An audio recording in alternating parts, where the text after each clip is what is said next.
Chapter 933, Struggling for Supremacy. Of course, people in the Tao realm didn't need to passively bathe in the light of heavenly bodies. They could fly off the planet itself and directly face the light of the sun. Right now, within the 9,000-meter area around Bright Moon Lake, everyone sat cross-legged, bathing in the light of East Ascension Sun.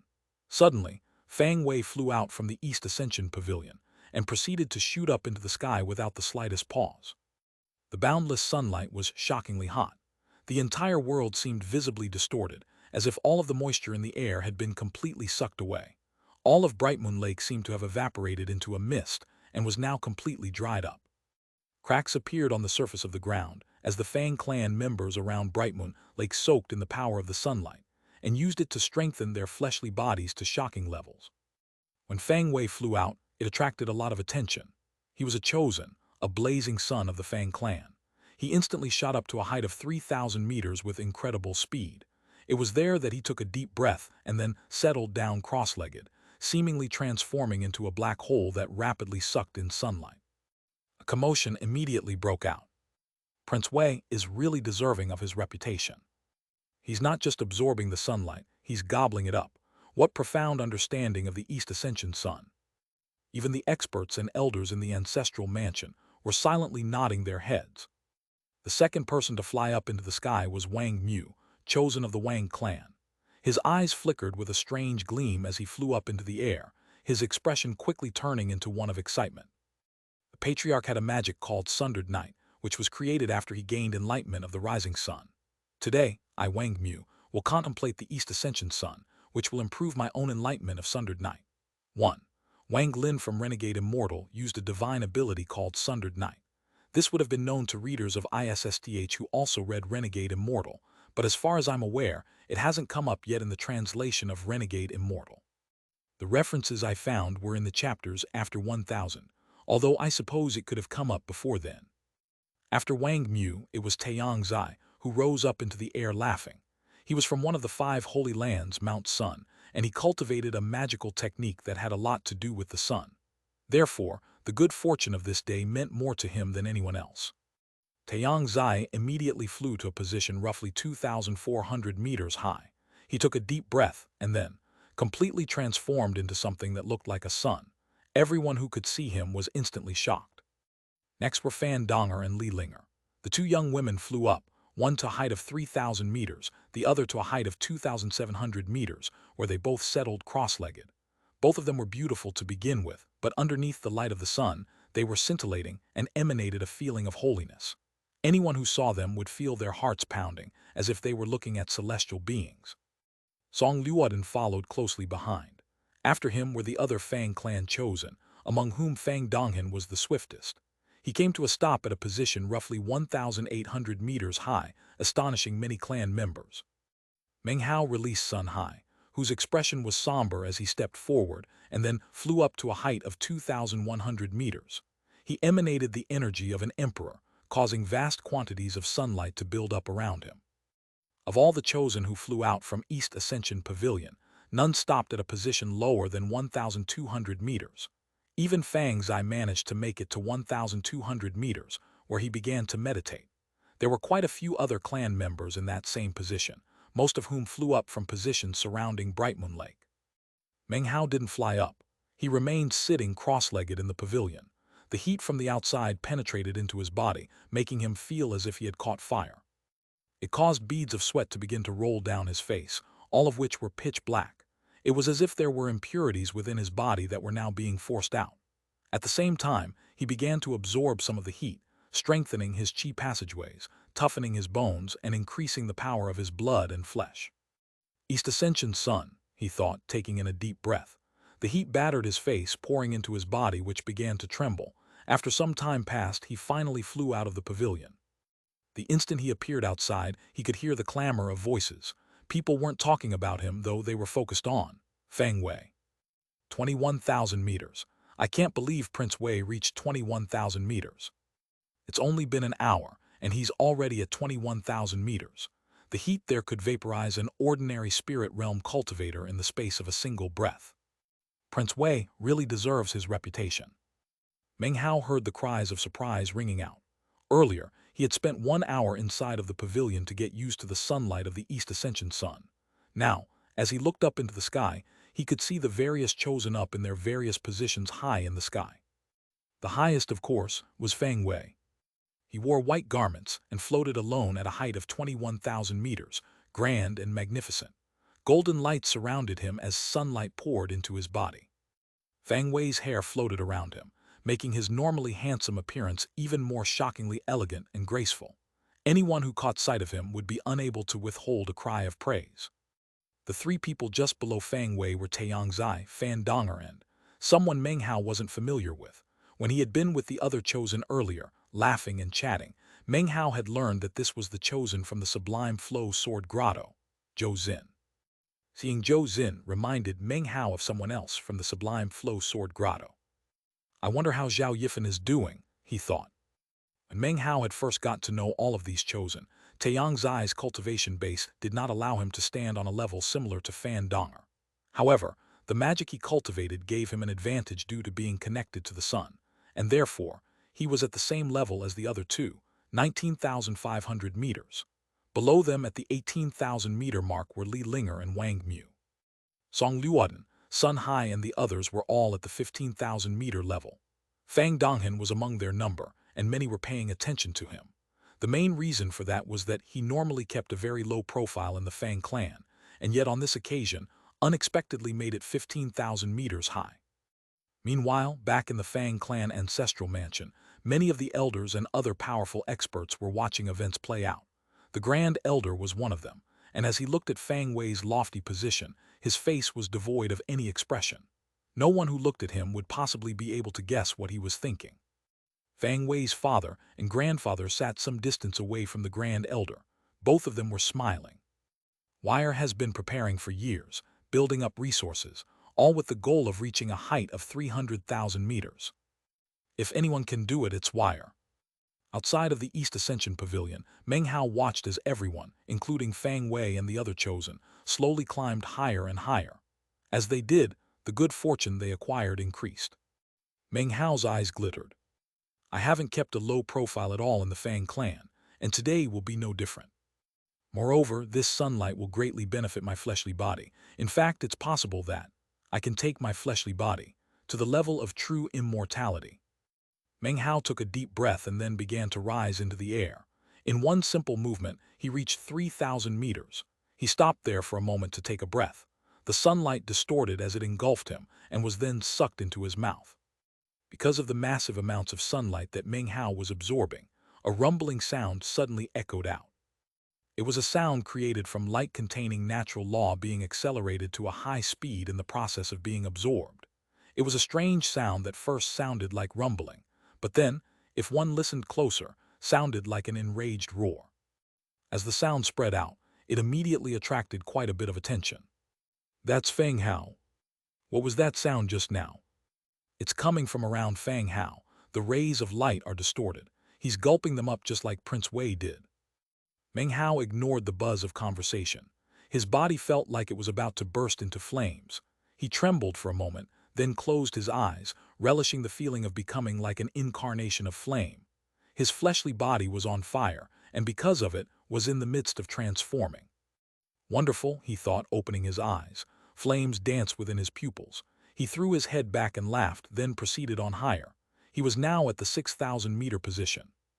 As soon as he arrived, the other clan members at the 6,000-meter position looked over at him. Fang Zai was there, and when he saw Meng Hao, he started to get excited. Meng Hao took a second deep breath, sucking in more sunlight. The intense temperatures around him turned into a whirlpool, and he was completely inundated by sunlight. Yet again, that strange noise emanated out. Next, Meng Hao laughed and then proceeded on a third time, then a fourth, then a fifth. 9,000 meters, 12,000 meters, 15,000 meters. The shocking sound echoed out yet again, 3 times. RUMMMBLLLE. Everything in the area shook, and the clan members sitting cross-legged on the ground, bathing in the sunlight, began to look up, startled by the sound. When they saw what was happening, their expressions flickered with shock and astonishment. They weren't the only surprised ones. All of the people at the 15,000-meter position were shaken as they personally watched Meng Hao approaching at top speed. Every time he moved, he rose 3,000 meters and creating massive rumbling sounds.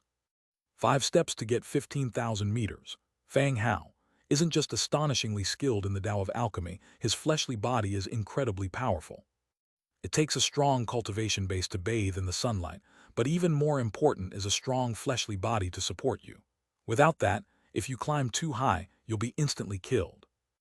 In the ancestral mansion, a strange gleam could be seen in the Grand Elder's eyes as he watched Meng Hao. Fang Wei's father and grandfather were frowning. As for all the direct bloodline clan members, they were starting to get excited. Fang Zai's father, 19th uncle, was laughing happily.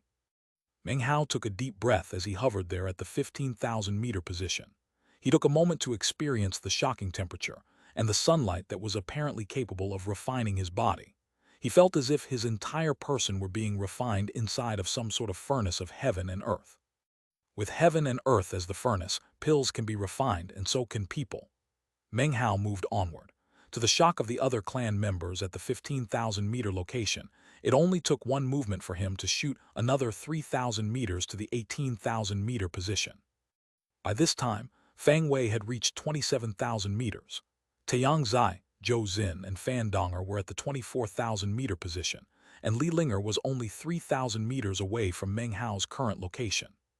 By now, all of them had noticed Meng Hao. Of course, none of them were surprised to see him climbing so high. Deep in all of their hearts, they had long since begun to consider Meng Hao to be chosen just like them. This was especially true of Li Linger, who knew that Meng Hao and Fang Mu were one and the same. Seeing him below her, she clenched her teeth and pushed on higher. Fang Wei, at the 27,000-meter position, wore the same facial expression as usual. When he looked down at Meng Hao below him, a flicker of scorn could be seen in his eyes. He didn't care that Meng Hao was rising higher. He chose to disregard him the way he always had. "My goal is 300,000 meters, Fang Wei murmured. I don't need to compare myself to others. As I continue to advance on my path, I will surpass everyone and leave them in my dust. I will be the person that everyone tries to catch up to. Fang Hao, your goal is most likely to outdo me. Well, you'll have to work a bit harder. Don't get left too far behind." With that, Fang Wei pushed higher, stepping into the 30,000-meter position. Chapter 934, Neck and Neck. The instant Fang Wei stepped into the 30,000-meter position, the Fang clan members started getting excited. 30,000 meters. Prince Wei is the first person to reach 30,000 meters this time. It was inevitable. 100 years ago, Prince Wei was already close to the immortal realm, and in the end, he reached over 69,000 meters. After 100 years of cultivation, Prince Wei is definitely going to exceed 150,000 meters. Discussions raged. When he was born, Fang Wei had not been the center of attention in the Fang clan. That spot had originally been occupied by Meng Hao. However, in the hundreds of years after Meng Hao's parents took him away from planet East Victory, Fang Wei slowly became the focus, and eventually, the leader of his generation of the clan. With a status and position like that, as well as the fact that his father and grandfather were leading his bloodline into prominence, Fang Wei had become the most famous person of his generation. After reaching the 30,000-meter mark, Fang Wei took a deep breath. Cracking sounds could be heard from his body as the boundless sunlight washed over him. When he looked down, he saw everyone beneath him, and although his expression was the same as ever in his heart, he felt as if he were trampling on the world, proudly placing everyone beneath his feet. From up here they look like ants. It is destiny. I am the first person to reach 30,000 meters, therefore, I am also destined to lead the pack the entire way. I will forever leave everyone behind in my shadow. That is because I have only used 30% of my cultivation base to reach this 30,000-meter mark. Fang Wei smiled and closed his eyes. After a few breaths of time, his eyes opened, and his cultivation base surged. A windstorm kicked up around him, inwardly shaking anyone who looked at it. The windstorm grew more and more powerful. After 3 breaths of time, Fang Wei advanced, causing rumbling sounds to echo out. He picked up speed as he flew up into the sky. In the blink of an eye, he was 3,000 meters higher, then 6,000. In the time it takes to breathe in and out, shockingly, he was 45,000 meters high. He didn't stop there. He continued, his cultivation base surging. Golden light surrounded him, and he turned into a golden streak that shot to a height of 54,000 meters.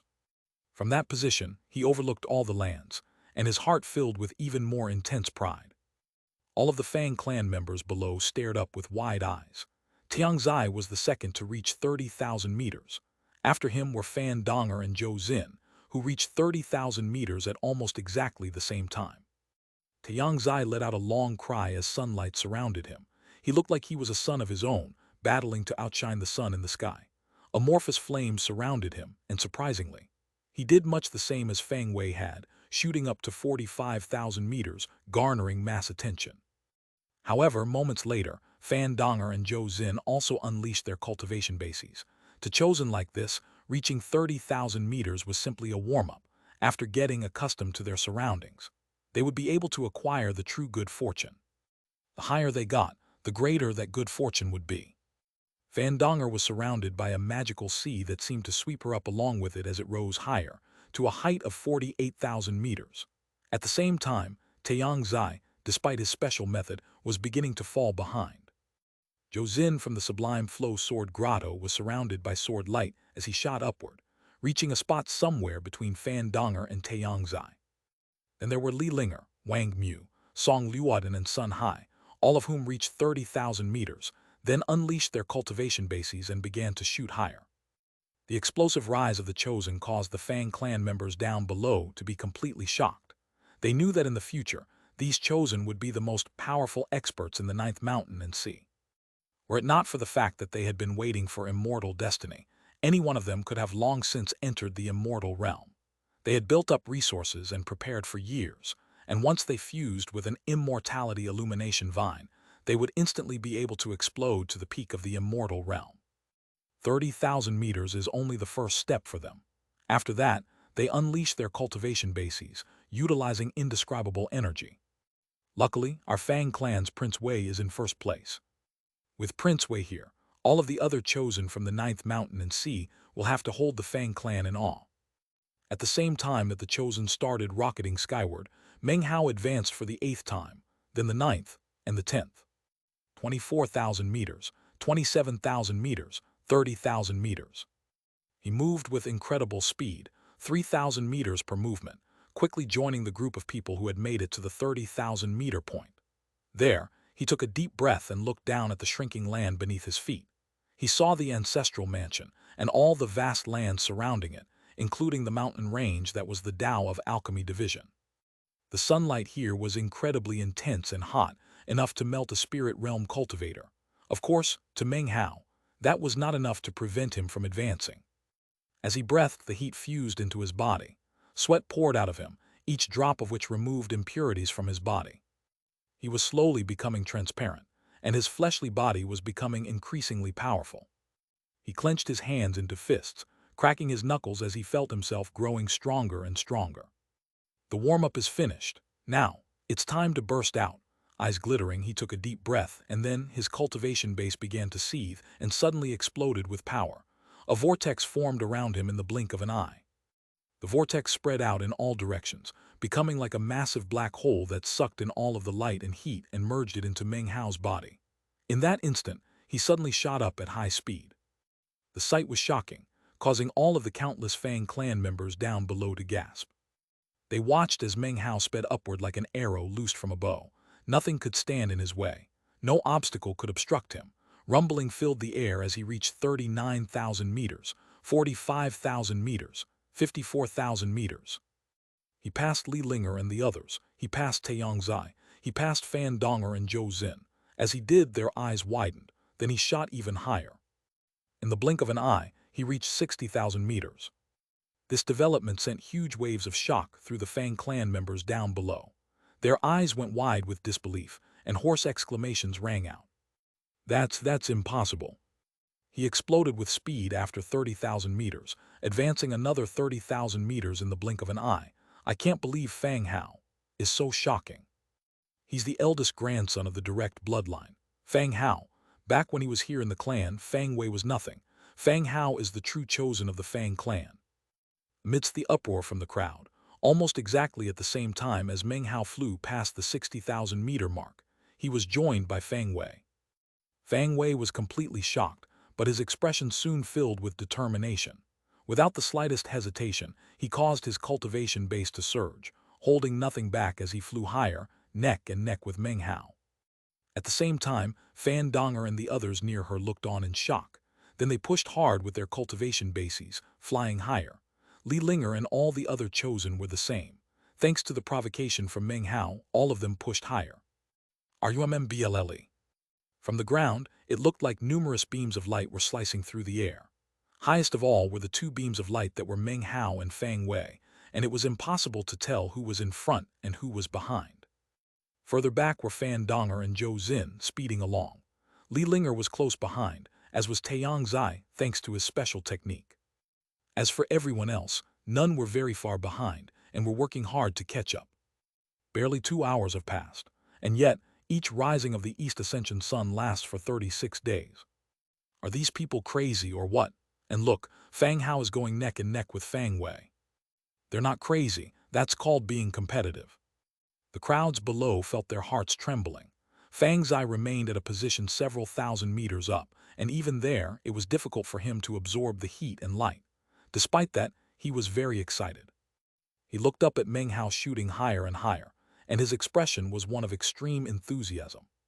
"Cause, you definitely have to exceed Fang Wei." In the ancestral mansion, the Fang clan elders were all looking up into the sky, watching as the chosen used this unique method to engage in battle. The Grand Elder's face was expressionless. On the other hand, Fang Wei's father and grandfather, who were not too far away from the Grand Elder, looked extremely grim. All of the members of the direct bloodline were very excited.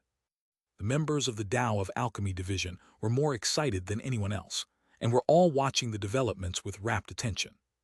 "That's Alchemist Fang Hao," people cried out. There were now more than 10 Tier 8 alchemists in the inner mountains who were paying close attention to the proceedings. They were smiling as they watched, but at the same time, their hands never ceased moving as they continuously concocted medicinal pills. The Tao of Alchemy Division, the rise of the East Ascension Sun, was the perfect time to concoct fire-type medicinal pills. Pill Elder Fang Danyan sat cross-legged on the mountain peak with the unicorn immortals. Shockingly, a 7-colored flame could be seen in the palm of his hand, within which a medicinal pill was beginning to form. If Meng Hao were there, he would instantly recognize the pill that was being concocted. It was none other than a Skypalus Sunspirit pill. High up in the sky, the sunlight was extremely intense. The higher one got, the more capable it was of burning away anything and everything. Fang Wei's expression was grim as he unleashed all of his power. However, he was still incapable of passing up Meng Hao. At the moment, neither of them had seized the highest position. 66,000 meters, 72,000 meters, 78,000 meters, 84,000 meters. It was at that point that Fang Wei snorted coldly. His body trembled for a moment, and then he suddenly exploded with golden light. Within that golden light, he seemed to turn completely golden. Simultaneously, his Dharma idol appeared behind him, and he suddenly shot up with incredible speed. "I will always be the person you hope to exceed," he said. Even as Meng Hao heard his words, Fang Wei shot past him. In the space of a few breaths of time, Fang Wei reached the 90,000-meter mark. But then, Meng Hao's Dharma idol appeared behind him as well, and his speed also increased dramatically. He also shot up to 90,000 meters in exactly the same way Fang Wei had moments before. "You think a bit too highly of yourself," he said coolly. As soon as Fang Wei reached the 90,000-meter mark, he paused. He looked deeply at Meng Hao for a moment, then ignored him and settled himself cross-legged to meditate.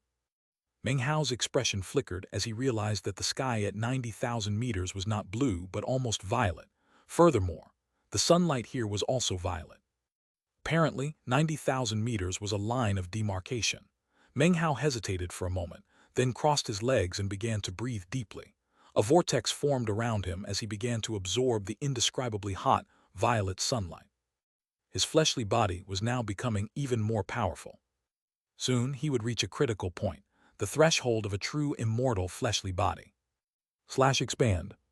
The violet sunlight contained shocking heat. It was like a violet sea of flames that submerged Meng Hao inside of it, burning him inside and out. He was engulfed in flames. The impurities within him were being thoroughly scorched away, causing his fleshly body to draw ever closer to that of a true immortal. Fang Wei was also absorbing the light and heat. One by one, Fan Donger and some of the others arrived at the 90,000-meter level. All of them crossed their legs and began to meditate, absorbing the violet sunlight to strengthen their fleshly bodies. Most of the other cultivators were down below, beneath the 30,000-meter mark. There were only a handful who were hovering at around 60,000 meters. The division between the various groups was very clear. In the Fang clan's ancestral mansion, the elders were watching the unfolding events closely. As they did, they conversed among themselves. The heavens at 90,000 meters are violet. At 180,000 meters, they become deep violet that borders on black. At 270,000 meters, they're pitch black. Each of these three strata of height will provide shocking results in terms of fleshly body tempering. I wonder if anyone will be able to reach 180,000 meters this time. For countless years, less than 30 people have ever been able to reach 180,000 meters. Time passed. 8 or 9 people were now at the 90,000-meter level, including Meng Hao. All of them had their eyes closed in meditation as they absorbed the violet sunlight. It was also possible to see vortexes spinning around all of them like black holes as they voraciously swallowed up the heat and sunlight. The most astonishing of all of these were the black holes around Meng Hao and Fang Wei, which were hundreds of meters wide, and absorbed all of the violet sunlight in their respective areas. The entire time, it was high noon. The more than 60 hours that passed by were equivalent to the normal passing of 3 days. When the 100th hour arrived, Xianxia was the first person to open his eyes. He took a deep breath as rumbling sounds echoed out. His eyes shone with a brilliant light, and incredible heat radiated off of him as he rose to his feet. My body has reached its limit here at 90,000 meters. An obstacle has appeared that prevents me from absorbing any more. The only thing I can do is to go higher and absorb more intense sunlight and heat. Only then can I destroy that barrier and push my fleshly body to another breakthrough. He looked around at the others near him, and his gaze eventually came to rest on Meng Hao and Fang Wei. To be born in the same era as them is both a blessing and a curse. He sighed lightly, then gritted his teeth. Eyes shining with determination, he took a deep breath and raised his right hand. A stone suddenly appeared in his palm which, despite the violet light surrounding it, still emanated bright golden rays. "Sun immortal veins," he roared, clasping the stone tightly. Behind him, an enormous Dharma idol appeared, several thousand meters tall. Shockingly, the Dharma idol depicted Xianxia himself, and the immortality illumination vine wrapping around it appeared to be burning. At the same time, a pattern of veins suddenly spread out across Xianxia's entire body, causing him to surge with shocking power. When this is over, it doesn't matter what the level of my fleshly body is. I'm going into secluded meditation, and I'm going to break through to the immortal realm. Xianxia's body burned like a shooting star as he shot past the 90,000-meter level, rapidly rising several thousand meters. He reached the 120,000-meter level in the space of a few breaths, which was when he finally started to slow down. Despite that, he gritted his teeth and continued onward. He next broke through to 150,000 meters. At 159,000 meters, he coughed up a mouthful of blood, and the stone in his hand began to crumble. His body looked as if it was about to melt, but he forcibly held it together, crossed his legs, and began to meditate.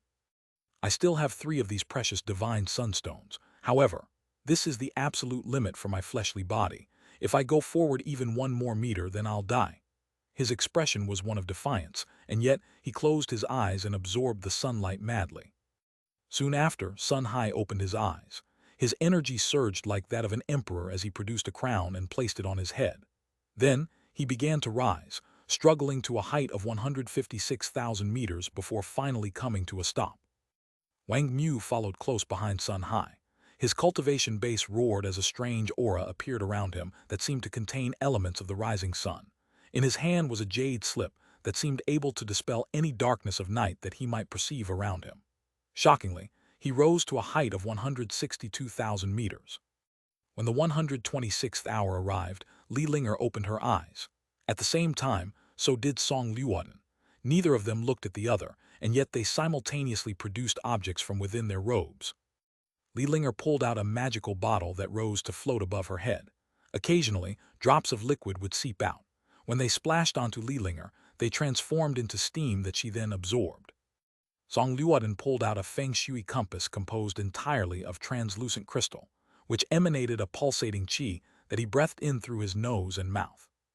Similar to Xianxia, these two were using items prepared especially for them by their respective organizations, treasures useful in resisting sunlight. Their energy surged, and they shot higher up at almost the exact same time. They're chosen, but so am I, thought Song Liuodan. Only by trampling them beneath my feet can I succeed in treading my path. Immortal destiny has appeared, and I have an immortality illumination vine, thought Li Linger. I can see my path to immortality, and I will succeed. 120,000 meters, 150,000 meters. At 165,000 meters, Song Liuodan coughed up a mouthful of blood. His body was wreathed in flames, and he finally had no choice but to stop. Li Linger held on until 174,000 meters before stopping, her face pale. Blood oozed out of her mouth, which instantly transformed into a bloody steam. Song Liuodan chuckled bitterly, closed his eyes, and began to absorb sunlight. Li Linger said nothing. She looked at the 180,000-meter position, only a few thousand meters away, and sighed inwardly. Her current position was the absolute limit for her fleshly body. Time passed. When the 200th hour arrived, Zhou Xin from the Sublime Flow Sword Grotto and Fan Donger both opened their eyes. They, too, produced sun-resisting treasures and flew up at high speed. They passed everyone, reaching 177,000 meters before their faces went pale and they started to slow down. However, they still managed to force their way to a height of 180,000 meters before they each coughed up 3 successive mouthfuls of blood, then trembled and settled down cross-legged, their bodies wreathed in flames. The scene caused all the observing Fang clan members to tremble inwardly with shock. They really deserve to be called chosen. All of them are fighting with all of their might, for their own Tao, for the path they wish to tread. As chosen, the pressure they feel and the responsibility they have are equally weighty. They aren't willing to let others supersede them, and they're all striving to leave behind their own mark of glory. When the 240th hour arrived, only Meng Hao and Fang Wei remained at the 90,000-meter mark.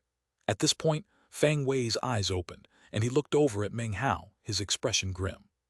Still haven't reached your limit yet. Well, that doesn't matter. Goals are everything, and I have only one goal, to reach 300,000 meters. Eyes shining brightly, he rose to his feet. Unlike the other chosen, he used no precious treasure. Instead, his energy burst out, sending golden light emanating out in all directions. Finally, his Dharma idol appeared. In addition to the golden light, his body emanated the aura of reincarnation.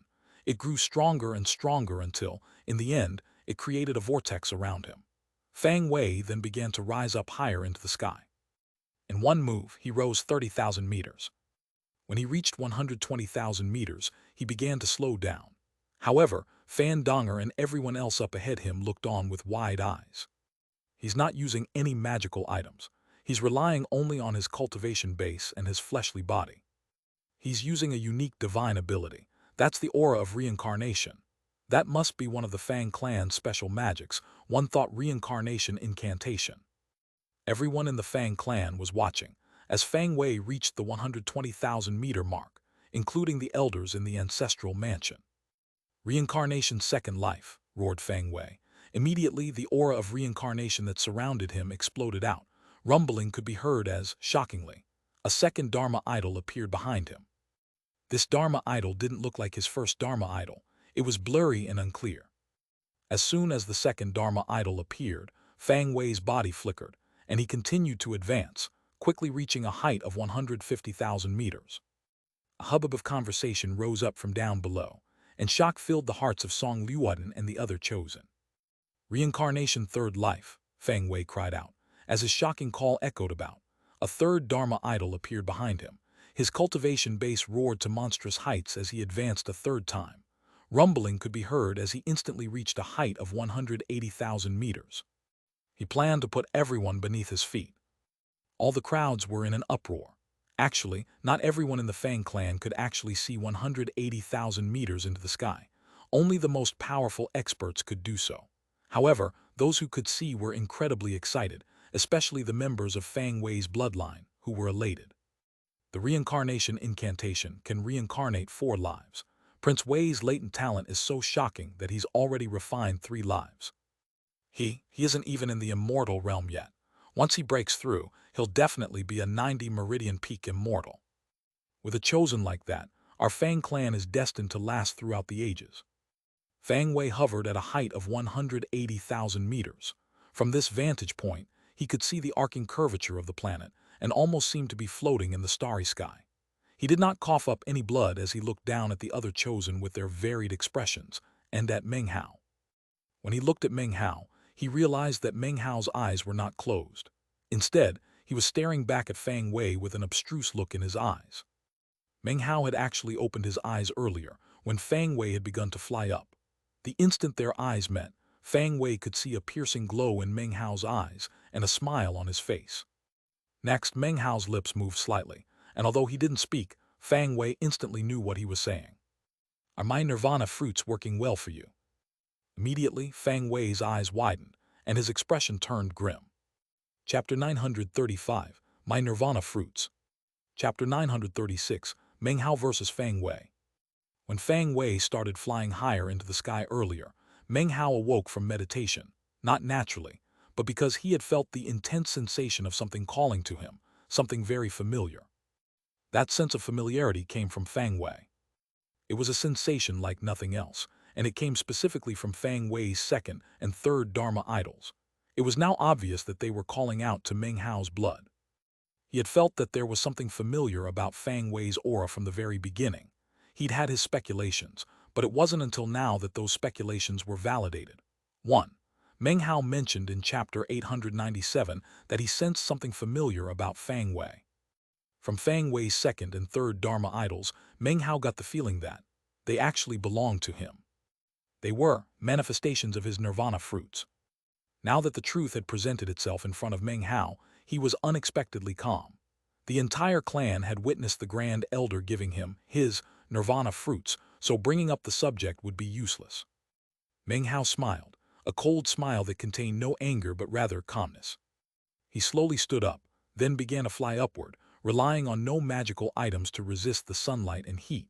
He put the matter of the nirvana fruits aside for now, and instead focused on a Taoist incantation. Withering Flame Demon Magic True Self Tao. Flame Character Incantation. A blistering heat rose up inside of him that rapidly spread throughout his entire body. The heat turned into a sea of flames that spread out from Meng Hao, raging up to merge with the violet sunlight and absorb its heat. His Dharma idol appeared behind him, and it was also surrounded by a sea of flames, making it look incredibly shocking. In that moment, his fleshly body seemed to be on the verge of making a breakthrough as he madly absorbed all of the intense heat around him. Within his mind was not just the flame character incantation. He also had the withering character incantation and the self-character incantation. These three Taoist incantations all seemed to merge together inside of him. Under the intense heat, Meng Hao's body began to wither, and yet within that withering was an intense life force. 2. Meng Hao acquired the Withering Flame Demon Magic True Self Tao in the Demon Immortal Pagoda in Chapter 584. He reached a culmination of enlightenment about it in Chapter 720, outside the ancient Tao Lake. He used the self-character incantation to create his second true self, starting in Chapter 733. He combined the Withering Character incantation with his Blood Demon Grand Magic in Chapter 770, and killed a Tao-seeking expert with the same incantation in Chapter 774. It was mentioned quite a few other times. These are just some of the highlights. In fact, as he withered, more violet sunlight and even more intense heat were incited by the flame character incantation, causing his body to recover. The withering was then focused inside of him, transforming into a true black hole. Meng Hao's flame character incantation rapidly solidified as it absorbed the vast amounts of violet sunlight, causing the incantation to become thoroughly completed. The Withering Flame Demon Magic True Self Tao contains 7 incantations, Meng Hao murmured. As of this moment, he gained more understanding of this Taoist magic that he had picked up in that primordial demon immortal sect. Even so, it doesn't quite measure up to the Fang clan's reincarnation incantation. Meng Hao sighed. The one-thought reincarnation incantation was one of the 4 great Taoist magics of the Fang clan, and was famous throughout the entire Ninth Mountain and Sea. Those 4 great Taoist magics were Taos of the clan, and even Meng Hao couldn't study them unless he exchanged enough merit points for it. Even then, he wouldn't personally be able to master them without the help of a patriarch-level expert. Fire, light. Meng Hao was suddenly lost in thought and began to see images in his mind. Within the vision, he saw a spherical mass of fire and light that was like a sun or an eye. It was none other than the essence of divine flame beneath the lands of South Heaven. That was the most intense mass of fire, and light that Meng Hao had ever seen in his entire life. He closed his eyes and began to recall his experience with the essence of divine flame. Things began to grow clearer as he remembered returning to the third level of the underground land. In the moment that he had acquired some of that essence, what he had seen was not the light of a sun, but rather the flaming eye formed by the essence of divine flame. In the same moment that Meng Hao was experiencing this vision, back in the lands of South Heaven, in the third level of that underground land, a place guarded by all the bizarre beasts within a world of flames, the eye of the essence of divine flame suddenly opened. The moment that the eye opened, it seemed to form a resonance with the image of the essence of divine flame that existed in Meng Hao's mind. Rumbling sounds could be heard, and Meng Hao's energy level suddenly began to rise. At the same time, the sea of flames around Meng Hao suddenly turned black. They swirled around him, transforming into an enormous spherical globe. Meng Hao existed in the very center of that globe, held up by his Dharma idol. From a distance, it almost looked like he had become a sun. This sun was far bigger and more realistic than the sun created by Taiyang's divine ability, and the heat it radiated was boundless. Down in the ancestral mansion, the faces of the elders who were watching the scene instantly flickered with shock. Even the Grand Elder, who had remained completely calm this entire time, felt his eyes going wide. That's a projection of the sun. What divine ability is Fang Hao using? I can't believe he's created a projection of the actual sun. In all the past years, only 2 people have ever created a projection of the sun during the rise of the East Ascension Sun, and they were patriarchs, tens of thousands of years ago. And yet Fang Hao is actually doing just that. Deep down in the Fang clan ancestral mansion, in a stony cavern, 7 archaic old men sat cross-legged. These 7 were all incredibly famous figures. If they emerged into the outside world, they would cause a huge stir in the starry sky and could suppress all living things. They sat cross-legged in meditation and looked as if no aura of life existed in them whatsoever. The color of their clothing was varied, and currently, the old man who wore a crimson robe suddenly opened his eyes. He slowly raised his head, and his gaze penetrated through the rock and stone into the outside world. The aura of essence. Back outside, in the 90,000-meter position up in the sky, Meng Hao slowly opened his eyes. To those looking on, it appeared as if he was surrounded by a projection of the sun. However, Meng Hao knew that this was not the case. Instead, he had used his memories of the essence of divine flame, as well as the flame character incantation, to borrow the power of the sun and copy its image. He looked up at Fang Wei in his position at the 180,000-meter mark, and his expression became even more placid than before. Then, he lifted his right leg and then pushed it down, propelling himself high into the air. It was one movement, but it caused massive rumbling to fill the air. The void rippled, and even the sun high in the sky seemed to distort. At the same time, the sun surrounding Meng Hao began to expand. The path that stretched out in front of Meng Hao's eyes seemed to shrink, as if the intervening 90,000 meters were nothing more than a single meter. One movement spanned a single meter, but caused him to leap 90,000 meters. 3. Because of how I convert the measurements to meters, and also because of how Chinese uses special words for certain units of measurement, they have a unique word for 10,000. This sounds a lot cooler in Chinese. Zhang is about 3 meters and Kai is about 1/3 of that, in other words, 1 meter. The direct translation would be, it seemed as if a 3/10,000 Zhang distance had become 3 Kai. One movement was 3 Kai, but he stepped 3/10,000 Zhangs. He passed Li Linger, superseded Sun Hai and Taiyang's, and appeared directly above Fan Donger. He moved directly to a height of 180,000 meters. When he appeared next to Fang Wei's eyes widened and he shook visibly.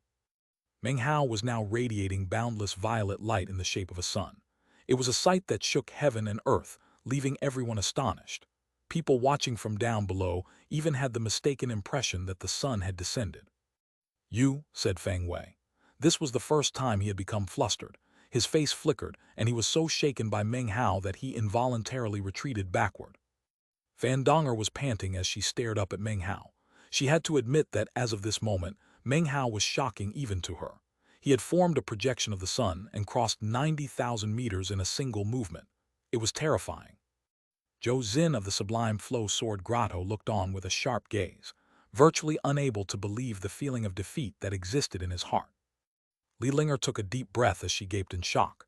She knew that Meng Hao was Fang Mu, and she knew that with his latent talent, he was the #1 figure in the Ninth Mountain and Sea. Even still, she was once again completely shaken by him. Gradually, Meng Hao's position in her mind was reaching the pinnacle, like a huge mountain that was impossible to supersede. Song Luodin trembled and bitterly lowered his head. Taeyang's eyes stared blankly for a long moment before sighing. It is a blessing to be able to live in the same age as him and thus bear witness to his actions. It is a curse, because his brilliance casts everyone else in shadow. Wang Mu's fists were clenched tightly, and deep inside he wanted to fight. His gaze was defiant as he repeatedly told himself that his surname was Wang, and that the surname Wang had a very special meaning.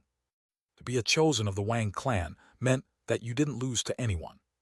Sun Hai was shaken and chuckled bitterly. He actually had no desire to compete with Meng Hao, and yet he still sighed. Meng Hao hovered at the 180,000-meter position. Here, the sky was deep violet, almost black. It was so dark that only by looking closely could you pick up the violet hues. In addition, the sunlight was vastly more powerful than at the 90,000-meter position, so much so that it seemed capable of melting the body. Even magical items would be instantly transformed into a liquid that would quickly become nothing more than steam. However, Meng Hao's expression was calm. He was like a black hole, furiously absorbing the sunlight and heat. The sun that surrounded him looked just as magnificent as the sun that hung up above in the heavens. Meng Hao turned to look at the grim-faced Fang Wei. "Fang Wei," he said calmly, "do you want to have a little competition? Let's see who can go the highest." Fang Wei's eyes widened as he stared at Meng Hao. "We don't even need to bet anything specific," Meng Hao said with a slight smile. "However, the winner will get to punch the loser once. It's just that. I really feel like punching you." Fang Wei snorted coldly, declining to say anything in response. Instead, he responded with action. The 3 Dharma idols behind him suddenly exploded with power, and he himself shot high up into the sky. Meng Hao's expression was the same as usual.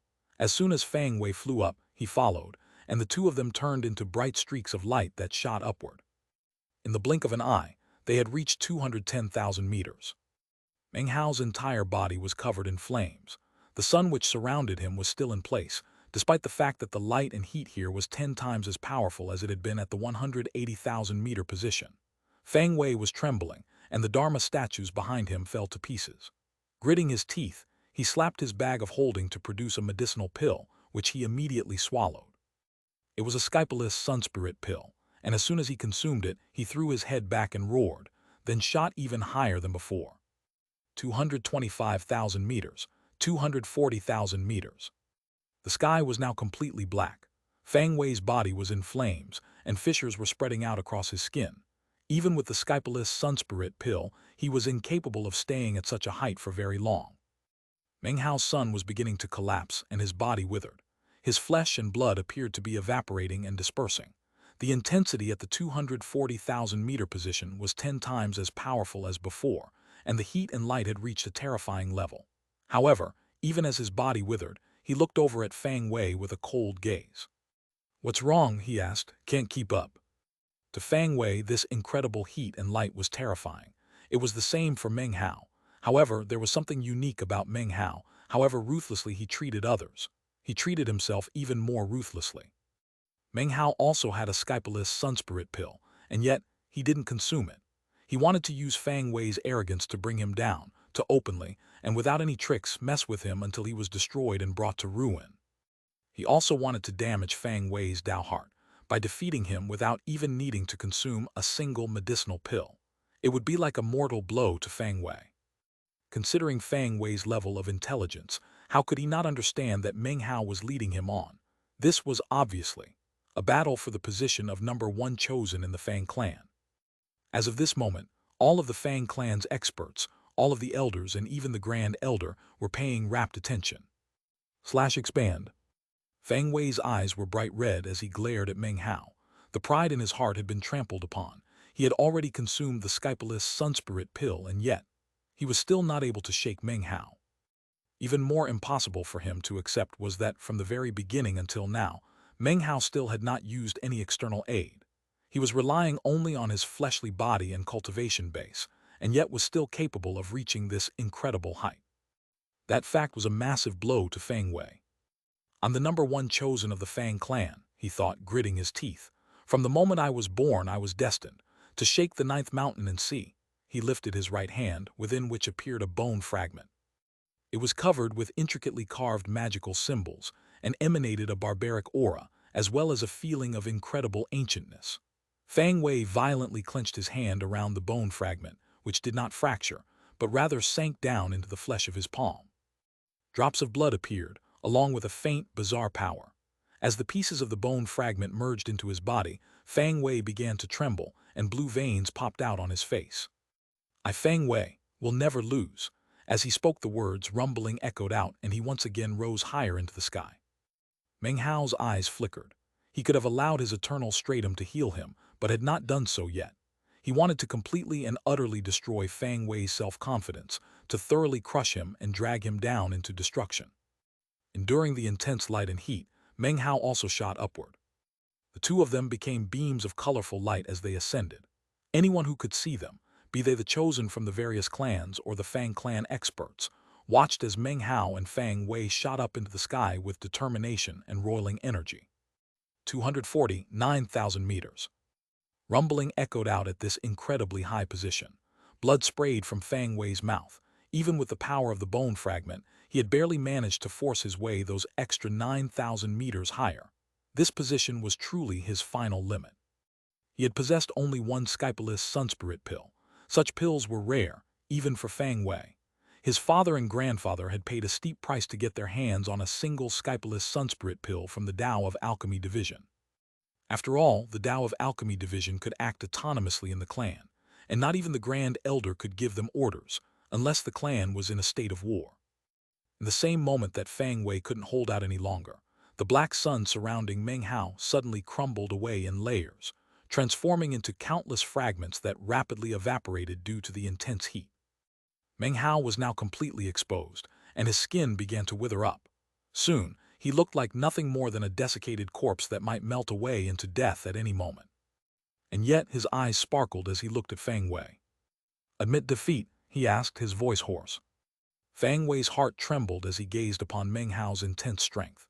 He saw Meng Hao's withered body, and to Fang Wei, it appeared as if he could proceed higher only a few hundred meters. Meng Hao would be unable to keep up, and would be killed by the power of the sun. As he hovered there silently, a gleam of madness suddenly appeared in his eyes.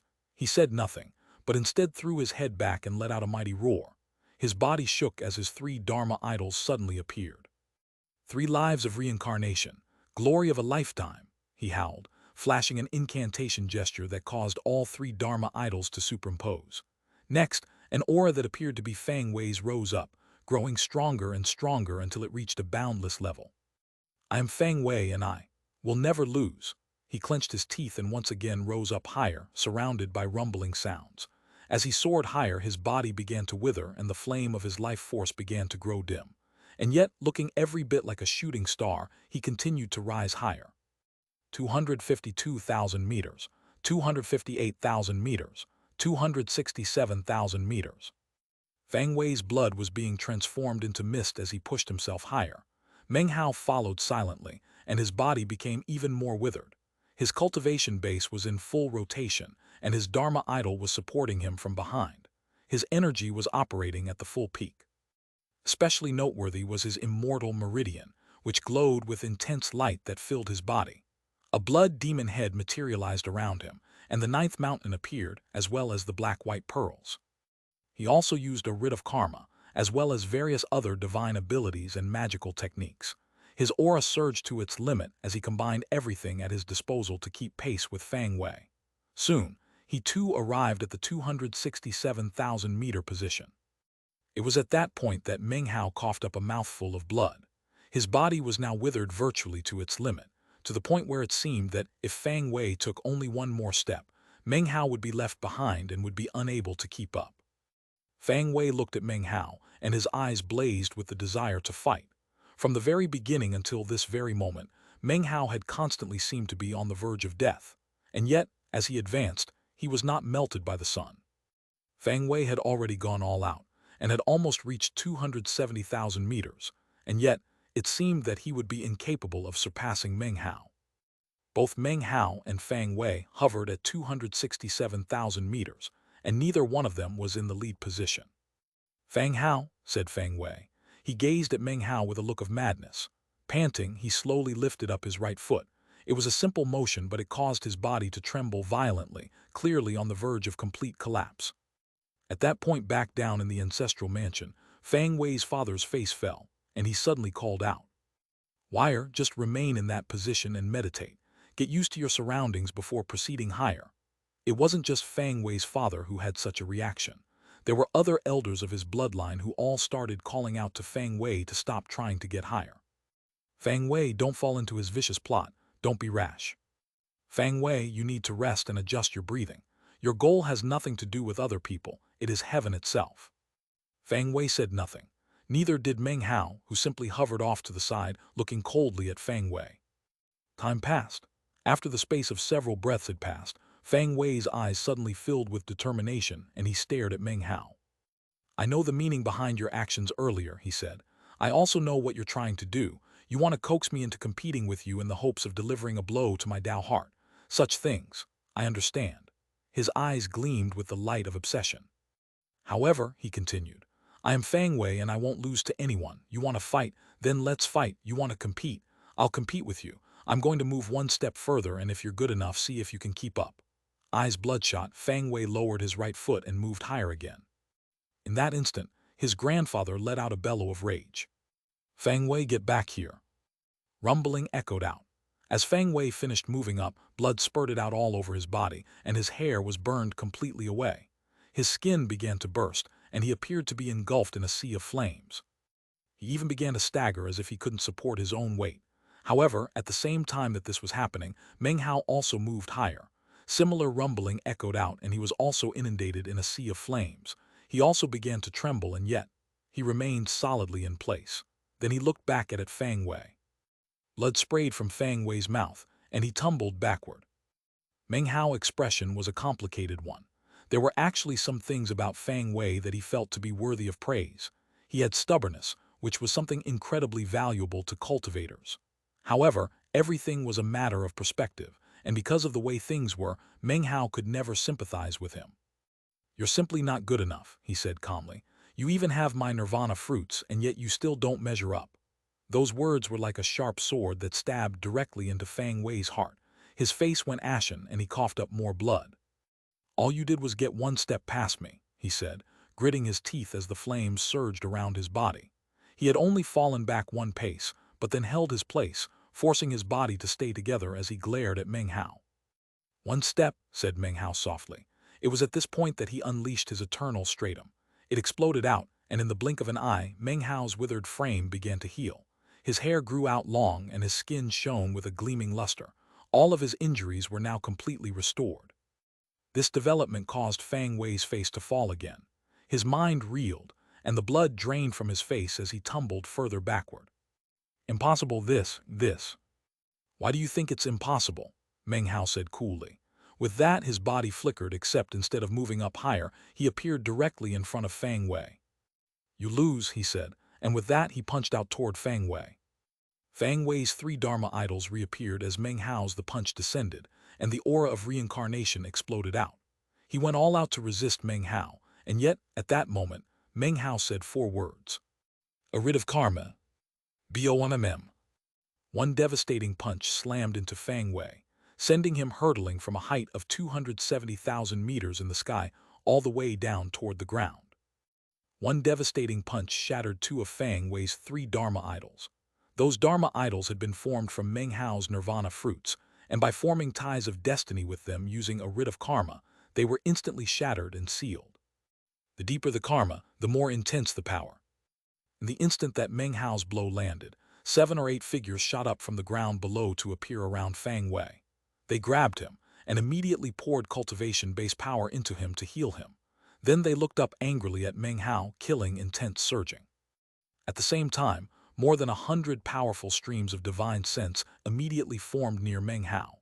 From the look of it, if he made any further threatening actions toward Fang Wei, they would exterminate him immediately. Even more shocking, the Grand Elder's gaze shot up to the 270,000-meter position, where it hung over Meng Hao like an infinitely sharp blade, ready to cleave his life force away. When Meng Hao sensed all of the divine sense focused on him, as well as the murderous looks being given him by the 7 or 8 elders down below, he simply smiled arrogantly. He had never had any plans to wrest back his nirvana fruits and kill Fang Wei. If he did do something like that, it would be in a way that nobody in the entire clan could voice a word of dissent. He had punched Fang Wei just now for the purpose of teaching him a lesson, nothing else. Of course, it was a very tough lesson. Ignoring all of the divine sense, the murderous looks from the 7 or 8 elders down below, and the gaze of the Grand Elder, Meng Hao looked up into the pitch-black sky, and his eyes gleamed with anticipation. I wonder how far up I can get. With that, he turned and transformed into a beam of light that shot upward. Everyone down below watched in shock as he rocketed upward. Apparently, Fang Wei was nothing more than a passing distraction who, after being surpassed, wasn't worth looking back at. Chapter 937, One Punch. Chapter 938, Rise of a Blazing Sun. The cultivators down below, Meng Hao turning and heading further up into the sky, made their impression of him grow even greater. As for the chosen up in the sky with him, the increasing distance between him and them seemed to represent the vast difference in their levels, a difference that only continued to increase. Profound sensations of utter defeat and powerlessness appeared in their hearts. Fan Donger watched silently, even defiantly. After a long moment her eyes glittered. He has his road and I have my path. His road and my path might have different ends, but the journey is the most important part. Zhou Zin's eyes widened as he looked at Meng Hao. He felt incredible pressure that, for some reason, made catching up to Meng Hao become his new primary goal. Sun Hai, Taiyangzai, and Song Luoden all watched silently. Deep in their hearts, all of them had a similar feeling. Being born in the same age as Meng Hao was both a blessing and a curse. Gradually, they began to form a sympathetic resonance with him, and yet that resonance quickly shattered and was replaced with looks of determined obsession. This was the case even with Sun Hai. This is just a little contest about the sun, he thought. The path into the future is long. There will be plenty of other chances to outdo him. Li Linger was the only one among the group who understood Meng Hao better than everyone else. Her hands were clenched into fists, and her teeth grated together as she rotated her cultivation base and began to rise up into the sky. Wang Mu was panting. He stared at Meng Hao getting further and further away, and the desire to fight him burned within his eyes. Down on the ground, the Grand Elder sat there silently, as did the clan members from the neutral bloodlines. No one viewed Meng Hao with indifference, the way they had previously. Things had changed. Looking at Meng Hao now made them feel as if they were looking at a future paragon. This was even true of the Grand Elder. Now, there was something different flickering in his eyes as he watched Meng Hao. Of course, there was no need to even mention the members of the direct bloodline, who were boiling with excitement. The only people who were grim-faced were the members of Fang Wei's bloodline. Their killing intent was strong as they looked at Fang Wei up in midair, coughing up blood. Although there were clan members next to him, healing him, the injuries to his fleshly body were so great that he was incapable of preventing his Dharma idols from collapsing. That collapse seemed to contain the power of some sort of natural law, as if something had been indelibly branded onto Fang Wei's soul. He could only watch as 2 of his 3 Dharma idols shattered into countless pieces that were unable to reform. Fang Wei's father and grandfather even teleported up to him. His grandfather scanned his wounds, and his face grew extremely unsightly. "What a vicious little son of a bitch," he said, killing intent flickering in his eyes. "This is the power of karma. That bastard must be connected to the Jai clan somehow. He sealed Fang Wei's Dharma idols." Fang Wei's face was ashen, but he remained calm. He even prevented his father from treating his injuries and hovered there in midair, teetering unsteadily as he looked at Meng Hao far, far up above. Meng Hao was a beam of light high up in the air, shooting higher and higher. He looked almost like a bird, wreathed in flames.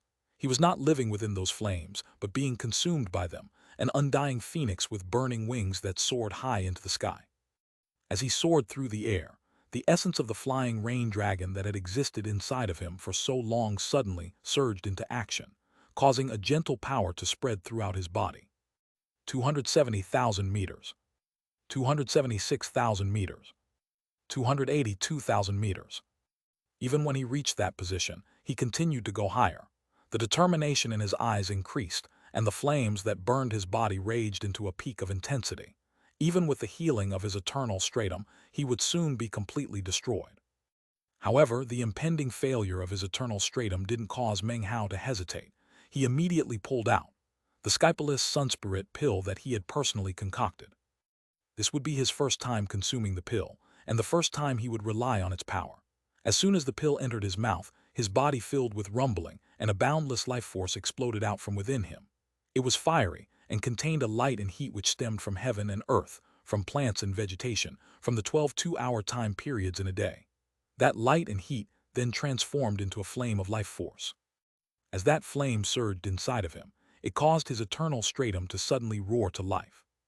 285,000 meters, 291,000 meters, 297,000 meters. He flew like a phoenix reborn from within the flames, as if he had been born with the will to soar, as if he was a sovereign of the sky, a flying rain dragon. As the Skypalist Sunspirit pill dissolved and spread through his body, not only did it fill him with a boundless life force, it also caused his fleshly body to grow even tougher than before. It was as if a sun now existed inside of him, a sun that radiated an ever-burning light and heat. It even made it so that Meng Hao seemed to form a resonance with heaven and earth, and with the sun that existed outside of the starry sky. That resonance caused Meng Hao to suddenly be partially enlightened regarding certain natural laws, although they were vague and he couldn't quite grasp them.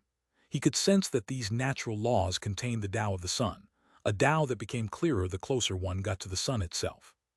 If I had one more Skypalist Sunspirit pill, he thought. His eyes glittered as he used the power of the pill to begin to push himself through the final stretch to reach 300,000 meters. Rumble! He rose up like a blazing sun, the focus of all attention as he passed the 300,000-meter mark. Throughout countless years, and all the generations of Chosen, no one in the immortal realm or under had ever reached this height. From his position, Meng Hao could see the vast majority of planet East Victory. All of the other Chosen in midair stared with wide eyes. All of the other powerful experts of the Fang clan were completely silent for a moment before bursting into conversation. He flew up to 300,000 meters.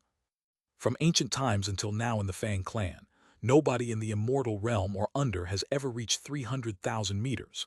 Fang Hao is the first. Unheard of, this Fang Hao has suppressed all of the other Chosen, even Prince Wei. He's now the complete center of attention. As the conversations buzzed in the ancestral mansion, the elders' eyes filled with strange gleams. Of course, the elders were able to keep themselves under control much better than everyone else. Meng Hao really was the first person in the immortal realm or under to ever reach 300,000 meters. However, there were in fact a few ancient realm cultivators who could accomplish this same thing. And yet, this trial by fire of fleshly body tempering was good fortune set aside for members of the younger generation. The clan experts of the ancient realm held their training sessions in other places. Fang Wei stared fixedly at Meng Hao's receding figure. Watching him reach a height of 300,000 meters felt like having a massive fist slam ruthlessly into his chest.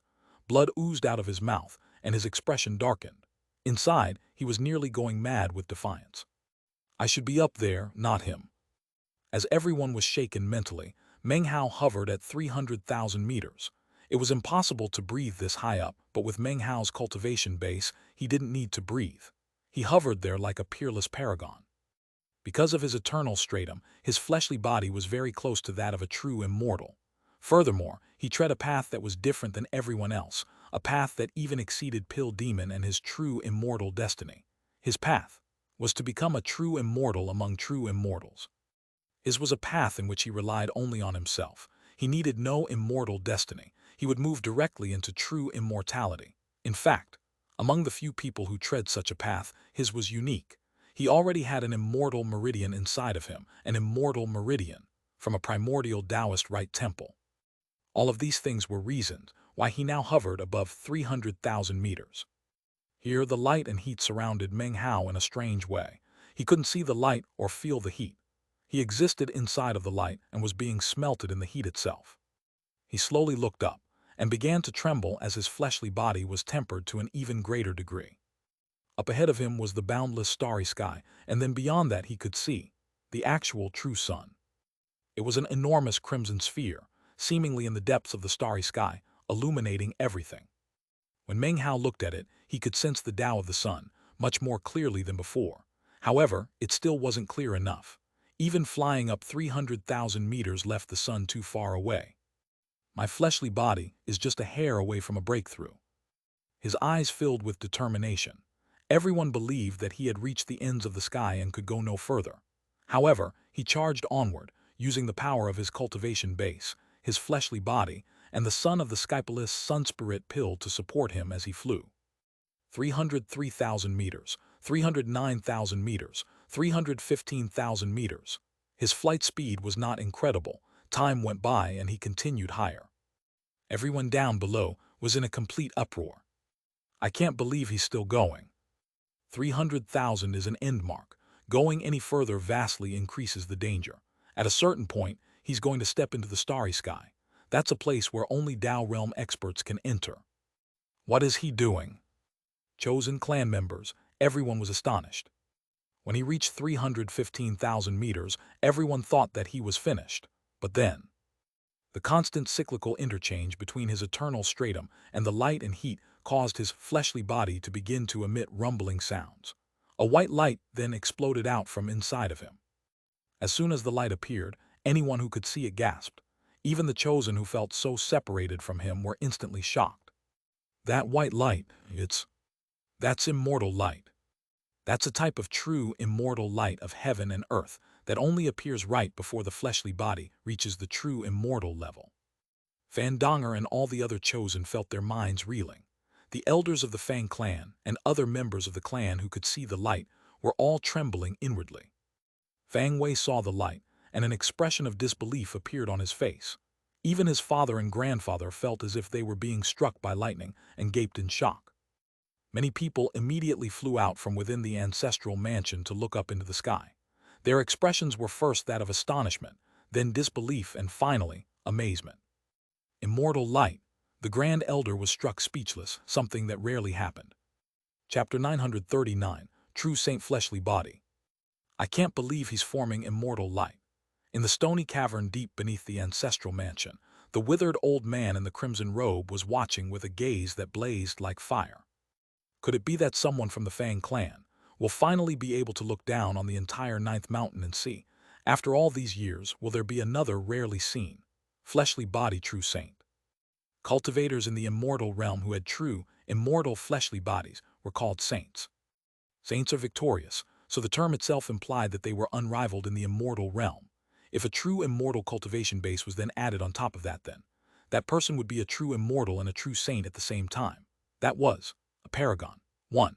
There's a play on words here, as well as another thing I need to explain.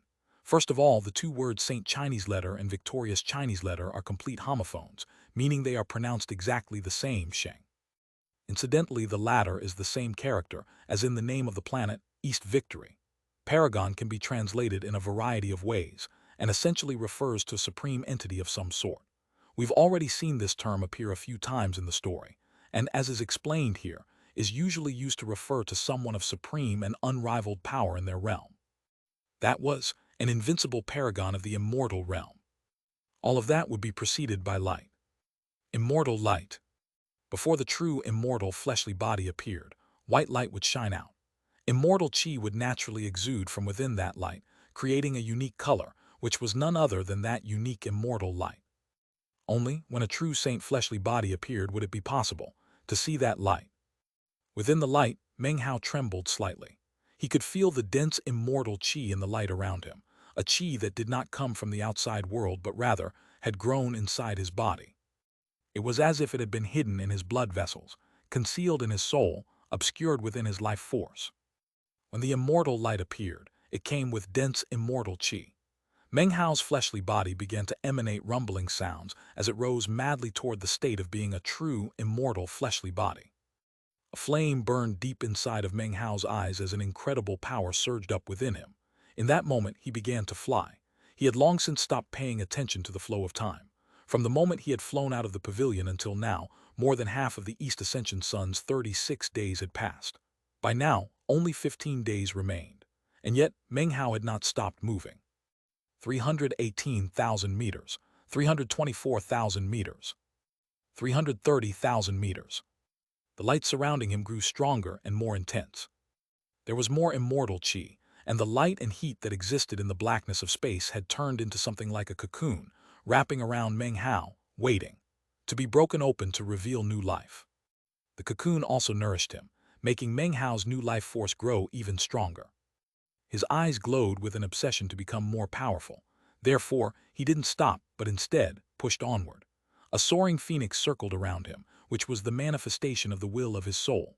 He roared like a flying rain dragon, which was caused by the will of the sovereign of the skies that nestled inside of him. Rumble. 333,000 meters. Still not enough, thought Meng Hao, squinting his eyes against the blinding light around him. By now, the Skypalist Sunspirit pill inside of him had been thoroughly absorbed. At this height, even surrounded by immortal light, his body was still burning up. It was something that was impossible for him to deal with. Even his eternal stratum couldn't keep him going. Unless he stopped, then when the cocoon around him broke, he would die. There's another way, he thought, his eyes glittering. He suddenly extended his hand, causing a black flame to appear in his palm. I can concoct a Skypalist Sunspirit pill right here and now. I don't have the medicinal plants, so I'll have to use the grand alchemic Tao of creating something from nothing. His eyes gleamed with determination as he suddenly stopped in place. Enduring the incredible scorching heat, he held out his hand, causing the flame to grow. At the same time, the Skypalist Sunspirit pill formula suddenly appeared in his mind. Creating something from nothing was using one's imagination to materialize a real medicinal pill. That pill could not be consumed by anyone else, nor could it be sensed by others. Only the person who concocted it would be able to see it and consume it. At this height of 333,000 meters, there is incredible light and heat. These are the optimal conditions for concocting a Skypalist Sunspirit pill. He closed his eyes and performed an incantation with his left hand, simultaneously imagining the medicinal ingredients he needed. Then he waved his hand, causing the light and heat to swirl around into the image of several medicinal plants, which he then grabbed with his right hand. His right hand was like a grand furnace of heaven and earth, blazing hot and bright. All of his energy was focused on the medicinal pill. He relied on the immortal chi that swirled around him, on his mind, on his soul, on his will. He almost seemed to be having an out-of-body experience as he focused himself fully on creating something from nothing. He could not fail, and he would only have one chance. He could stay here for a maximum of 12 two-hour periods. If his pill concocting failed, he would have no other choice than to break out of the cocoon into his true, immortal, fleshly body.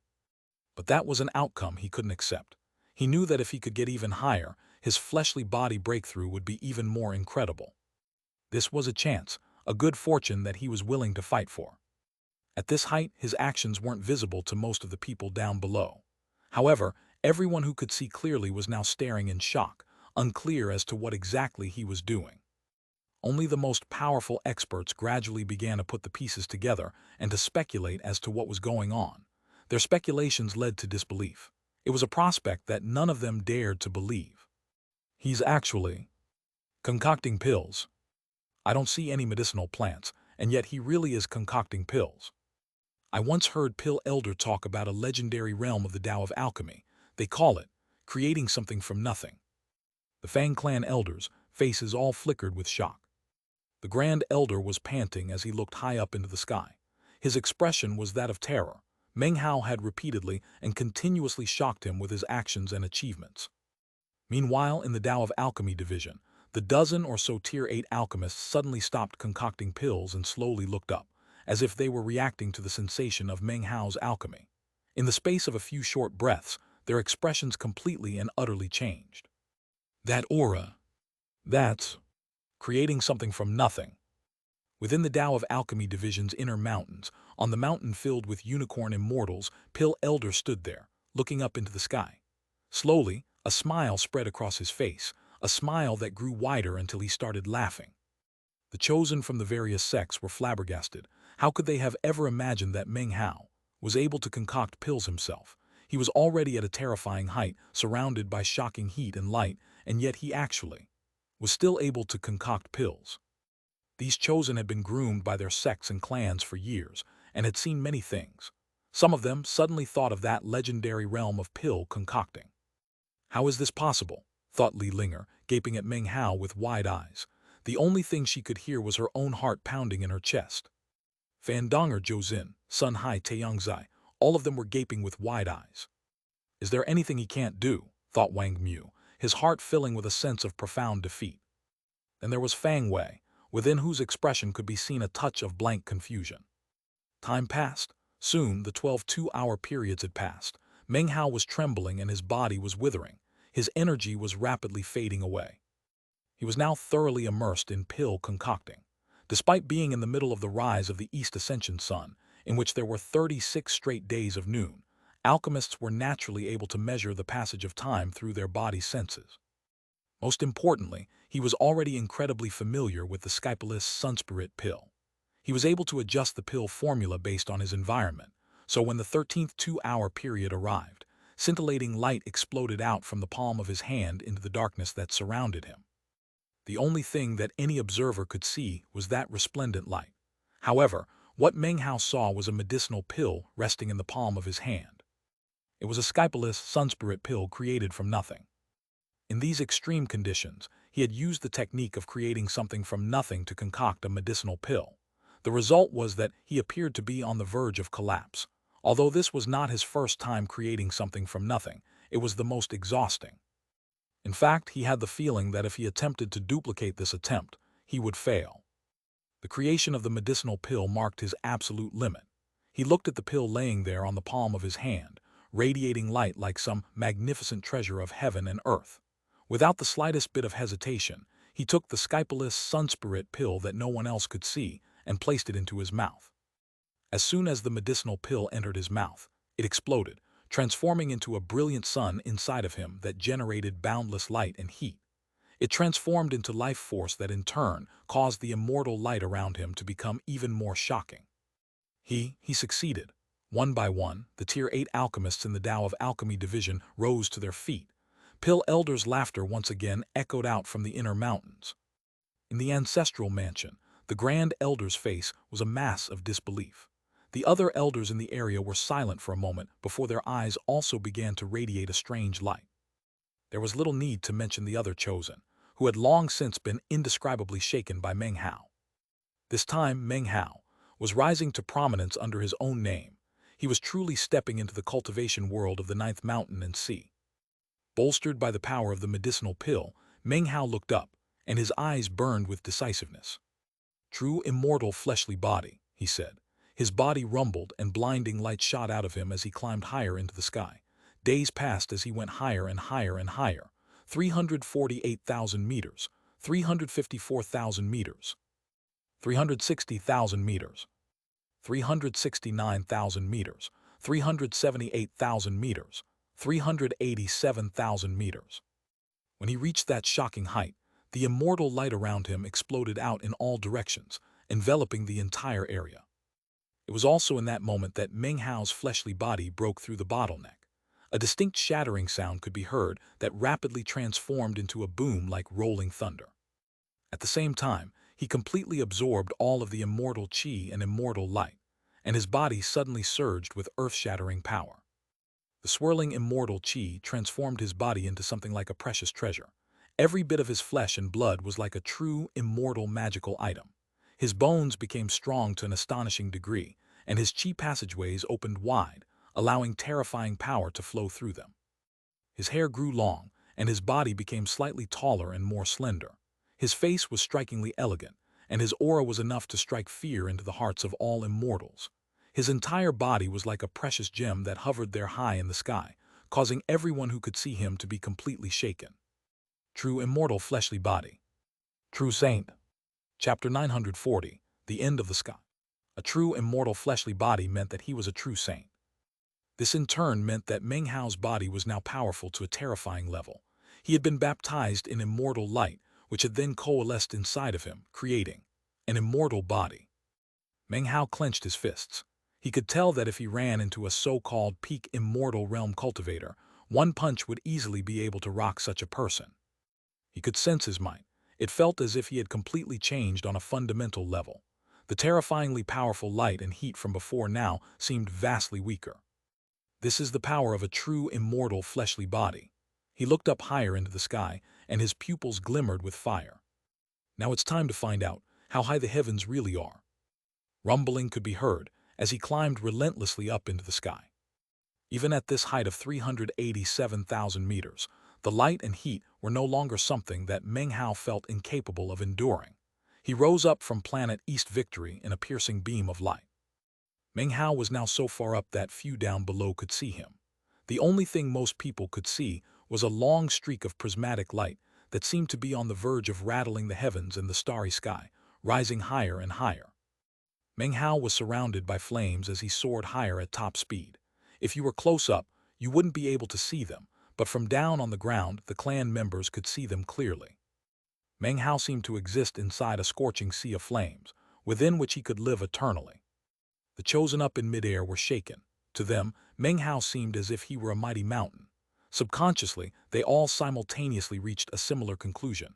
Perhaps they would always be behind Meng Hao in this lifetime. Perhaps they would never have a chance to outdo him, never have a chance to catch up to him. Perhaps they would only continue to fall further and further behind. Of course, it was impossible for them to know that one of the past sovereigns had already classified him as 13th in the echelon of the entire 9 mountains and seas. Fan Donger watched in silence. Zhou Xin said nothing. Li Linger, Taiyang Zai, Song Luoden, Wang Mu, Sun Hai, and all the other chosen from the sects and clans had complex expressions on their faces. They looked at Meng Hao getting even further away from them, a blazing sun wreathed in flames. Fang Wei trembled, and slowly he closed his eyes, making it impossible for anyone to see the gloominess and resignation therein. Fang Wei's father and grandfather were on the verge of going mad. They looked at the blazing sun up in the sky. An unprecedented murderous rage welled up from the bottoms of their hearts. The Grand Elder sat silently in the ancestral mansion, looking up into the sky. No one could tell what he was thinking, nor even guess what he might possibly be feeling. Feng Wei, he murmured. Meng Hao continued on at top speed, like a flame phoenix, like a flying rain dragon.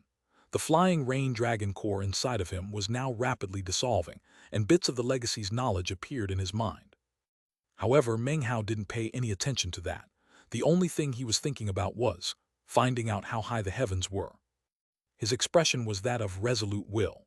Rumbling surrounded him as he flew another 3,000 meters until he was 390,000 meters high. And yet, he did not stop. The pressure was shocking, the transforming light and heat was petrifying. But Meng Hao did not decrease his speed at all, nor did he pause for even a moment. He was as unimpeded as his Tao heart, seemingly untouched by any impurity. 1 day, 2 days, 3 days. Time passed quickly until only a few days of the East Ascension sun remained. Meng Hao proceeded onward, piercing through space, heading toward the only goal upon which he kept his eye, the sun which hung outside of the starry sky. By now, he had far surpassed all of the other chosen, all of the other members of his generation who had sought good fortune in this trial by fire. Now, the only person left for him to supersede was himself. He would surpass himself. He would pursue his dreams. It was like his Tao, a Tao that sought to cross numerous mountains, to pass over rivers and seas. It was a Tao of freedom and independence, unrestrained and unfettered, always moving toward glory. Even the heavens could not cover him up or cause his Tao heart to fall. 1 day, 2 days, 3 days. 393,000 meters, 399,000 meters, 405,000 meters. And he kept going. The other chosen up in the sky looked on, taciturn. They saw Meng Hao and his obsessive progress, and the same thought floated up in all of their minds. In the end, how high will he get? Li Linger was thinking this, as were Fan Donger, Taiyang Zai, and Song Luoden. The various elders were also watching closely. The boundary between the planet and the starry sky is vague and can fluctuate due to various factors. In the moment when the sun is nearest, that boundary will become clearer. Days later, Meng Hao was still speeding along. 417,000 meters, 420,000 meters. He felt like he was reaching the end. The light and heat around him had reached an indescribably high level. Despite the fact that his fleshly body was in the true immortal realm, he still felt as if he were about to be melted into a pool of blood and then evaporate into a bloody mist. He shook, and his eternal stratum worked madly to restore him and support him, to allow him to go even higher. I can hold on a bit longer, he thought, his eyes narrowing as they focused ahead with firm determination. Rumble. 426,000 meters, 432,000 meters, 438,000 meters. The sun appeared to be getting closer and closer. His eyes were crimson and his entire body was shaking. He was now withering away, and yet he kept flying. The flames around him grew more boundless, and from a distance it almost seemed as if the sky would catch fire. The flames spread out like wings that seemed to be flapping, preparing to attack the heavens. The lands quaked, and the hearts of all onlookers trembled. At some point, the Grand Elder had emerged from within the ancestral mansion. He stood in the wide public square, looking up into the vast sky. "Time is almost up," he murmured softly. Right now, all eyes were on Meng Hao. It wasn't just the Fang clan. Shocked, powerful experts from all corners of planet East Victory had all long since turned their attention to the scene that was playing out. Who was that? That person flew out from the Fang clan. Could it be Fang Wei? Even Fang Wei couldn't fly that high. This person is getting close to the boundary with the starry sky. Once he steps out there, he'll die unless he's in the Tao realm. As the experts of planet East Victory were shaken, there happened to be a huge island in a sea somewhere on the planet. As it floated there, an old man with the bearing of a transcendent being was gaping up at the sky in shock. "Fudge, that little bastard. Damn it, damn it. The patriarch comes all the way here to hide, and he actually found me." The old man was in such a bad mood that he let out a series of howls that shook the entire island. Standing next to the old man was a shockingly beautiful young woman. She smiled happily as she looked up into the sky. Rumbling emanated out from Meng Hao as he gritted his teeth and sped higher. 444,000, 447,000. Meng Hao's expression twisted with madness. From the outside, it looked as if his body were literally burning up. His internal organs were scorched, and he was on the verge of being transformed into nothing more than ash. And yet he didn't stop. 447,300 meters, 447,900 meters, 448,500 meters. Meng Hao let out a bellow as the flames engulfing him grew even stronger, inundating him completely. He flew another 900 meters, reaching a height of 449,400 meters. By now, the 36th day was almost over. Meng Hao only had about an hour left. "I have to get past the 450,000 mark." Meng Hao was filled with madness and determination. By now, the only thing about him that was visible was a vague, shadowy outline. 449,700 meters, 449,850 meters, 449,970 meters. Time flowed by. The world was silent and the lands were still.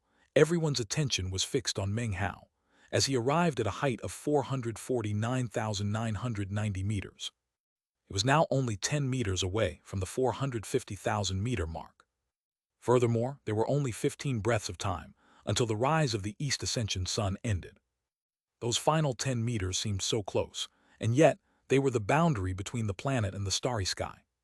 How high were the heavens of planet East Victory? As of this moment, Meng Hao knew the answer. The heavens were 450,000 meters high. He was now only 10 meters away from that height when he came to stop, his body wreathed in flames, but his eyes shining with sharp light. In addition to the enormous sun, he also saw a strange scene out in the starry sky. When he focused his eyes, he saw an enormous crimson tribulation cloud. Shockingly, a gigantic yellow tree was just barely visible within that cloud. The tree emanated an archaic aura, as if it had come into being along with heaven and earth, as if it had always existed within the 9 mountains and seas. It would not appear easily, and could only be seen under very special circumstances. That was something that would appear after acquiring a true immortal fleshly body and becoming a true saint. It was Saint Tribulation. It was similar to the true immortal tribulation that came along with true immortality. Immortal tribulation had a door, Saint Tribulation had a tree. One movement would take Meng Hao out of the planet and into the starry sky. One movement would cause the Saint Tribulation to descend. Meng Hao stopped at that 10-meter mark and silently examined the distance. In that moment, the elders down below with profound cultivation bases looked on with incredible shock. Saint Tribulation, thought the Grand Elder, his eyes closed and his right hand clenched into a fist. Meng Hao's eyes shone with a threatening decisiveness, a decisiveness as sharp as a honed blade. Finally, he sighed. If I don't go out into the starry sky and face the sun directly, then this whole trip will have been a waste. Time is almost up. If my calculations are correct, I can endure for 10 breaths of time. With that, he looked up, waiting for 5 breaths of time, and then moved forward one more time. One movement, 10 meters.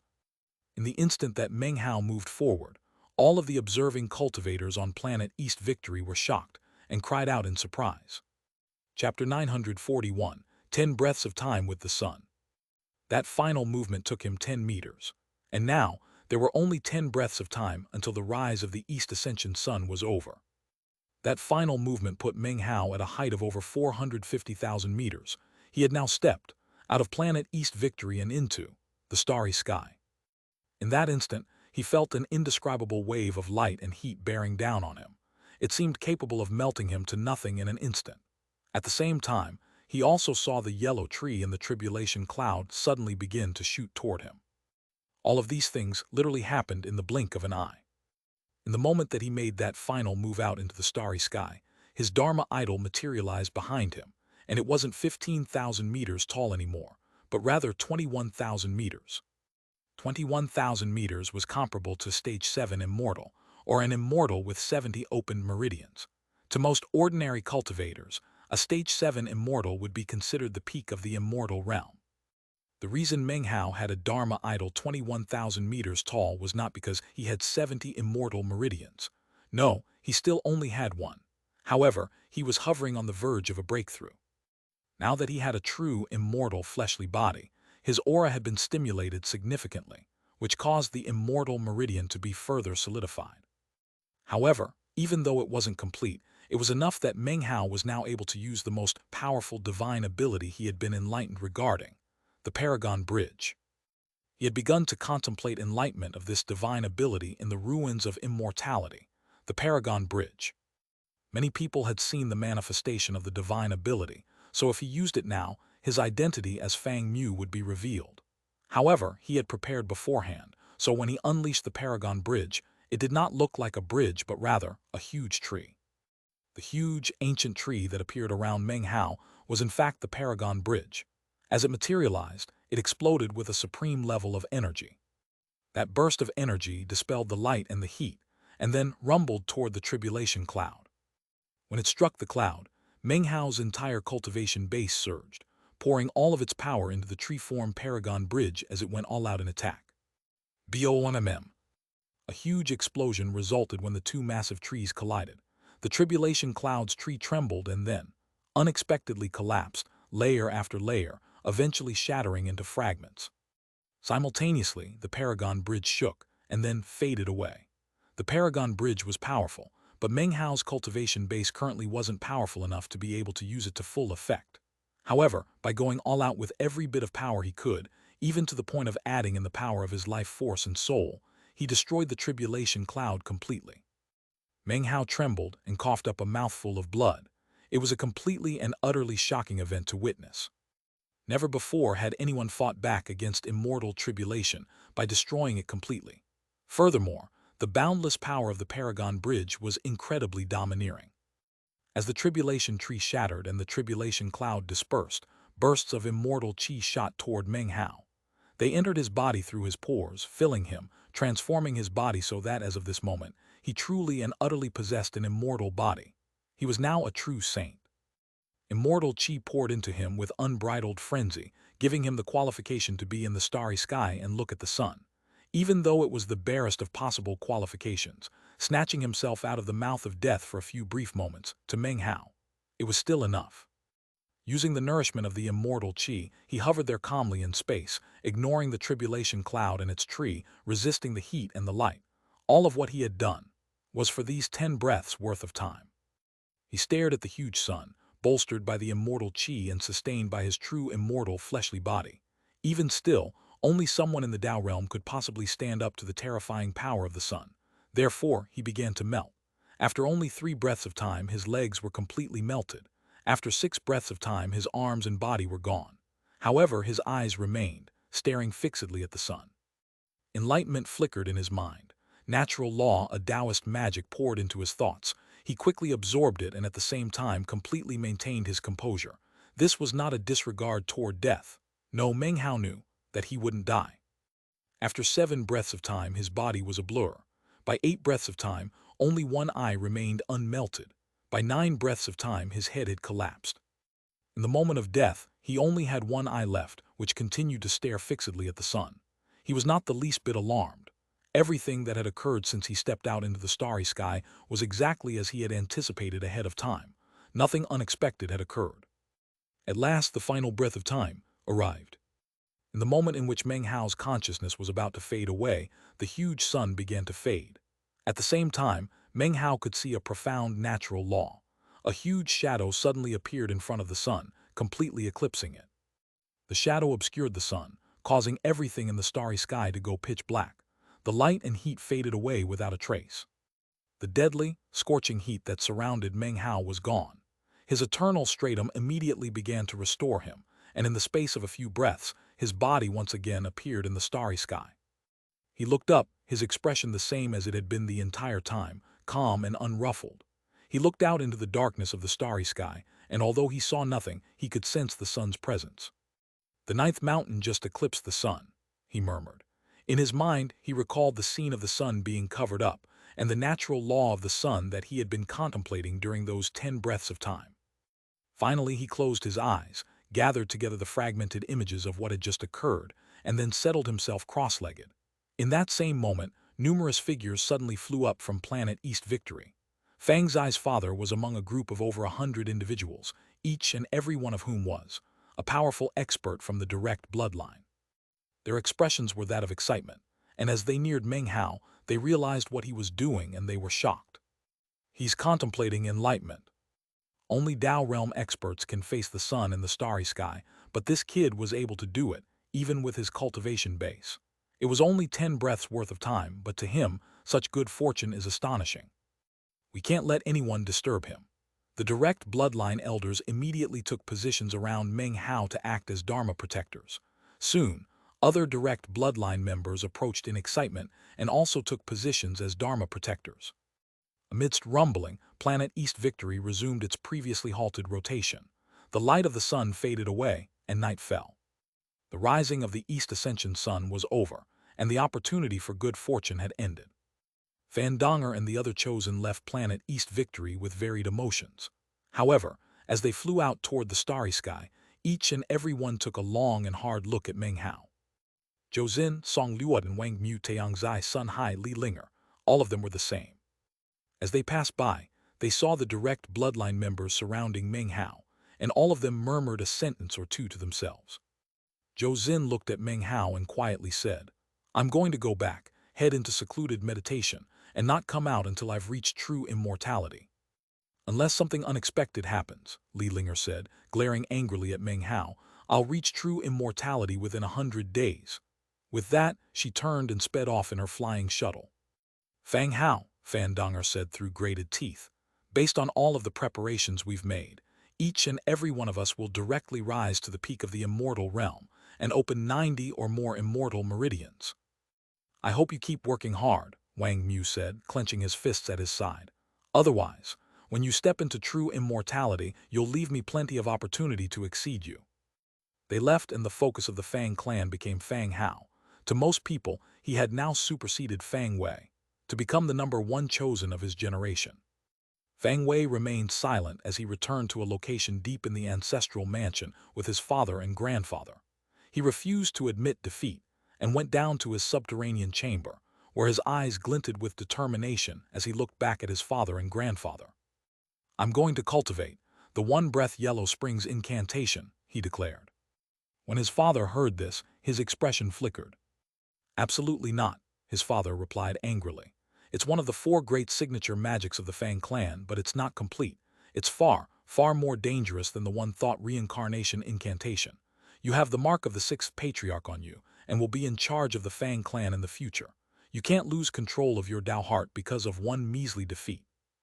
"But it's the Fang clan's most powerful Dao," Fang Wei replied calmly. "With it, 98 immortal meridians can be opened, which is 4 more than the one-thought reincarnation incantation. I think that will be very pleasing to the 6th patriarch." Fang Wei's father was about to say something further when Fang Wei's grandfather stopped him. He looked deeply in Fang Wei and then said, Have you thought this through clearly? Very clearly, Fang Wei replied softly, closing his eyes. I shall cultivate the one-breath Yellow Springs incantation. If I use this Tao to achieve immortal ascension, then within 100 days, I'll either fail and sink into the Yellow Springs, or succeed and open 98 immortal meridians. Father, grandfather, if I fail, then return Fang Hao's items to him. However, if I succeed, then it means he was doomed from birth to help me achieve my goals. His eyes sparkled with a piercing light. Fang Wei's father did not respond. However, his eyes glittered as he nodded his head, then turned and left the hidden chamber. Fang Wei's grandfather held his tongue. Seeing Fang Wei's determination, he sighed. At the same time, his heart surged with the desire to slay Meng Hao. It doesn't matter whether Wire succeeds or not, he thought. Fang Hao, you won't live past 100 days. Face dark, he turned and left. Time passed. After the end of the rise of the East Ascension Sun, all of the chosen in all of the various clans and sects of the Ninth Mountain and Sea began to go into secluded meditation. It was time for them to break through to the true immortal realm. /expand. 7 days later, planet East Victory had returned to its usual state. The rising of the East Ascension Sun was now a thing of the past. However, because of the amazing display of the acquisition of good fortune, the name Fang Hao rose to new heights. All of the Fang clan was talking about Fang Hao, and the name also began to spread to the rest of planet East Victory. He had a 30,000-meter bloodline gatebeam. He dominated the medicine pavilion all the way to the 7th level. He concocted one of the 3 sacred pills, the Skypalus Sunspirit pill. He had a true immortal fleshly body. He stepped out into the starry sky to face the sun. Word spread of Meng Hao's various deeds, and the Fang clan was completely shaken. Other cultivators on planet East Victory now viewed Meng Hao as a blazing son of the Fang clan. During that entire time, Meng Hao remained cross-legged in meditation up in the starry sky. Facing the sun had been a shocking type of good fortune for him, especially when he saw the 9th mountain eclipse it. That image thoroughly shook him inwardly. He contemplated enlightenment for 7 days, during which time his body shone with bright light. When the light spread out, shockingly, his Dharma idol appeared behind him. The Dharma idol was 21,000 meters tall, and when the direct bloodline clan members saw it, they stared.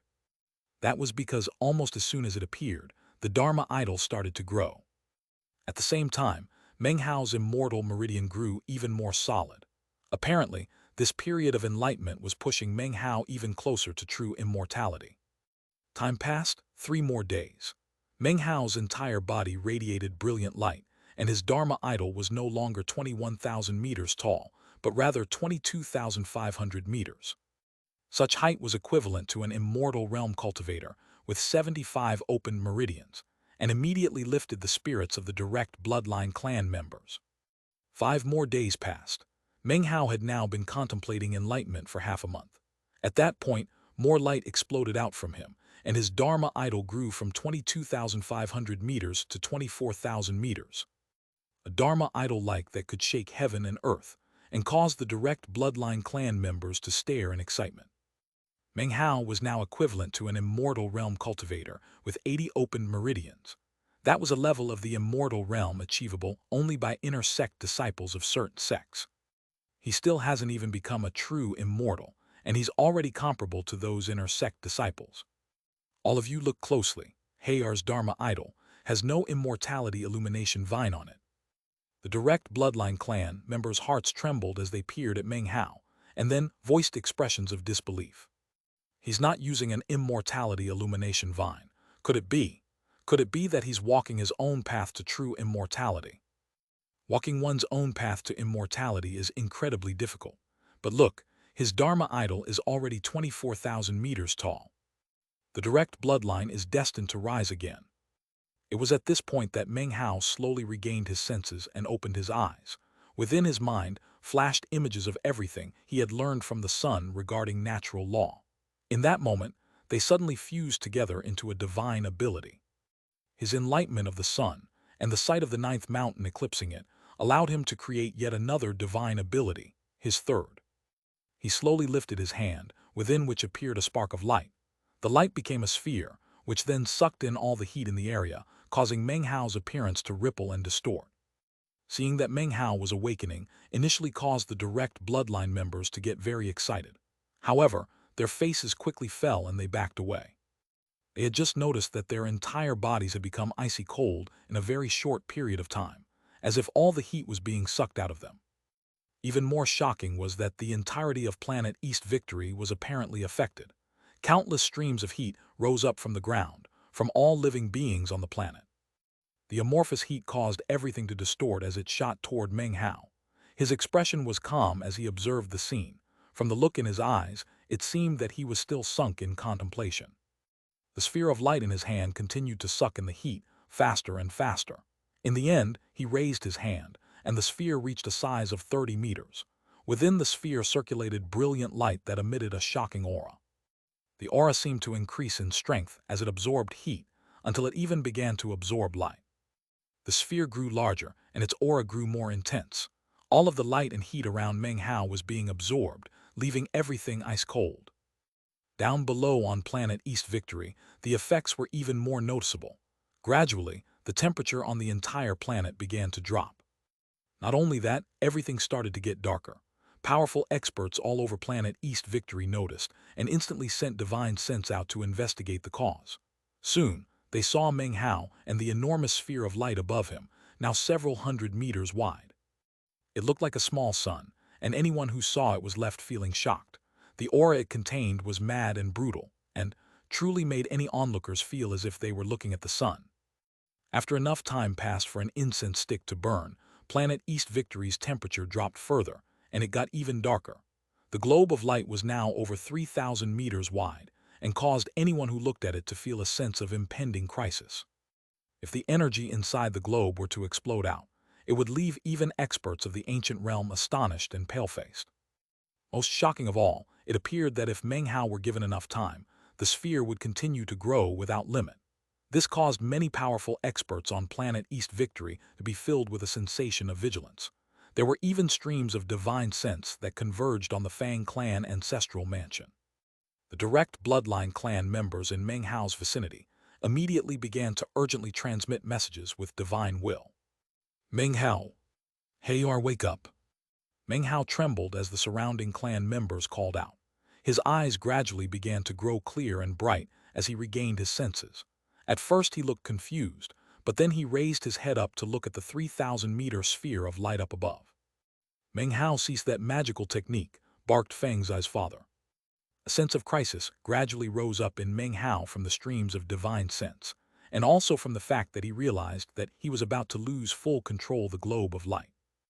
Eyes flickering with concentration, he let out a growl and lifted both hands up above his head. Using all the power he could muster, he exercised control of the last strand that connected him to the sphere to reverse its suction. The sphere gradually stopped absorbing light and heat and then started to shrink. After enough time passed for an incense stick to burn, the sphere began to fade away. Sweat poured down Meng Hao's forehead. He utilized all of the energy in his body and knew that even the slightest lapse in concentration would result in the sphere exploding. After it finally disappeared, the direct bloodline descendants approached him. Smiles could be seen on their excited faces. Meng Hao looked back at his 24,000-meter Dharma idol and sensed the immortal meridian within him, and knew that it would be complete with only a tiny bit of effort. Soon, the day will arrive in which my cultivation base will move into the immortal realm. Meng Hao's eyes shone with determination. Hey, said one of the direct bloodline elders, smiling. What magical technique was that? It's a divine ability I created after being enlightened regarding the sun, said Meng Hao, turning to clasp hands to the elder. He had now created 3 divine abilities. One was a writ of karma, the other was the Paragon Bridge, and the third was this sphere of light. I'll call it supernova magic, he said, his eyes shining brightly. Supernova magic.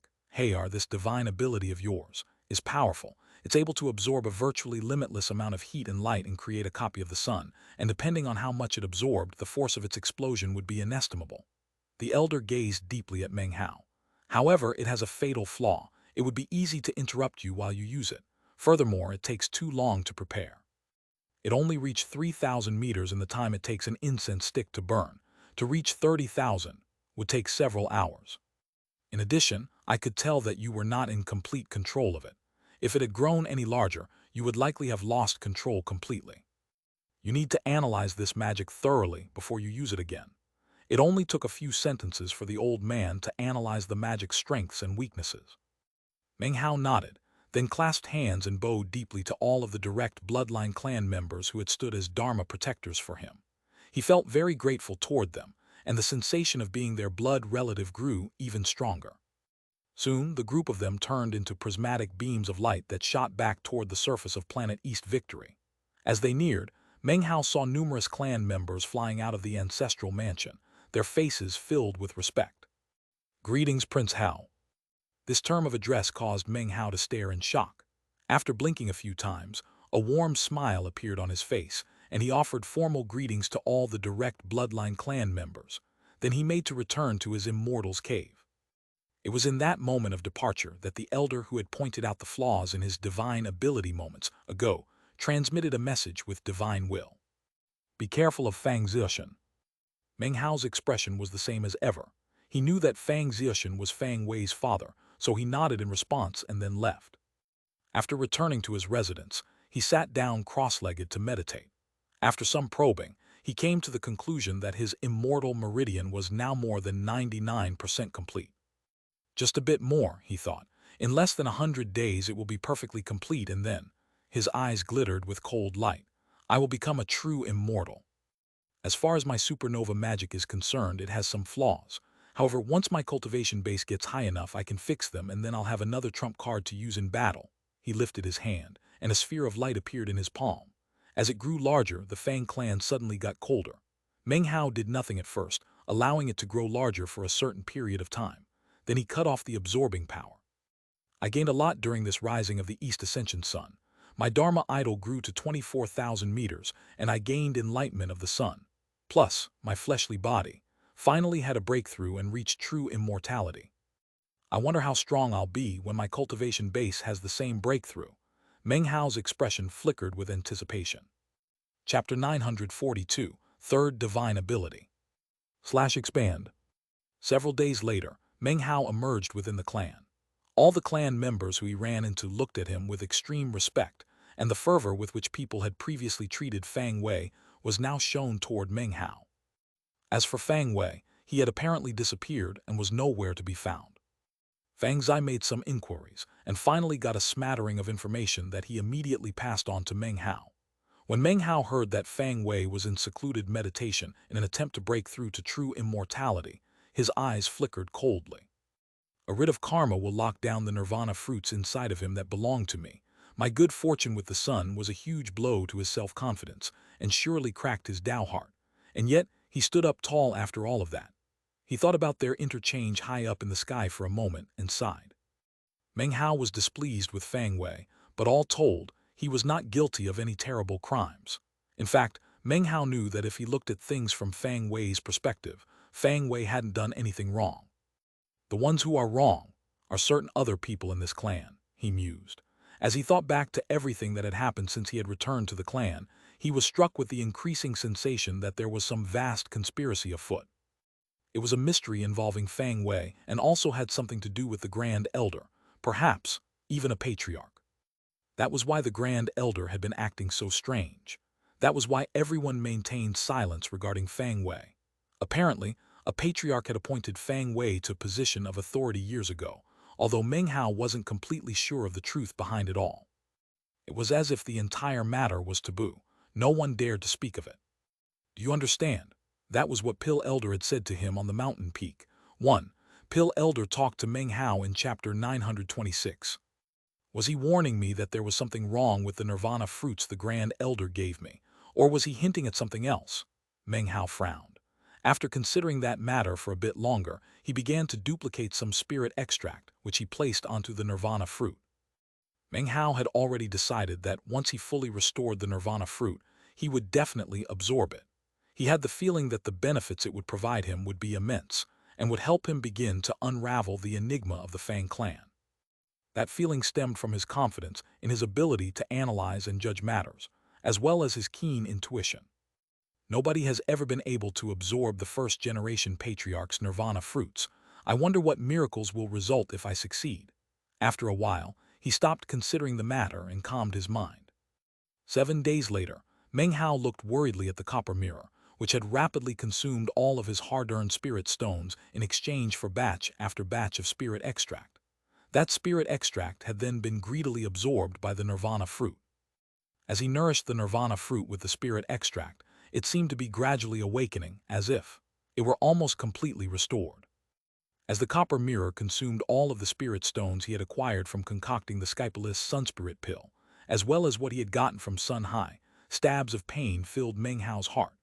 It was as if he had just thrown away a vast sum of spirit stones directly into the nirvana fruit.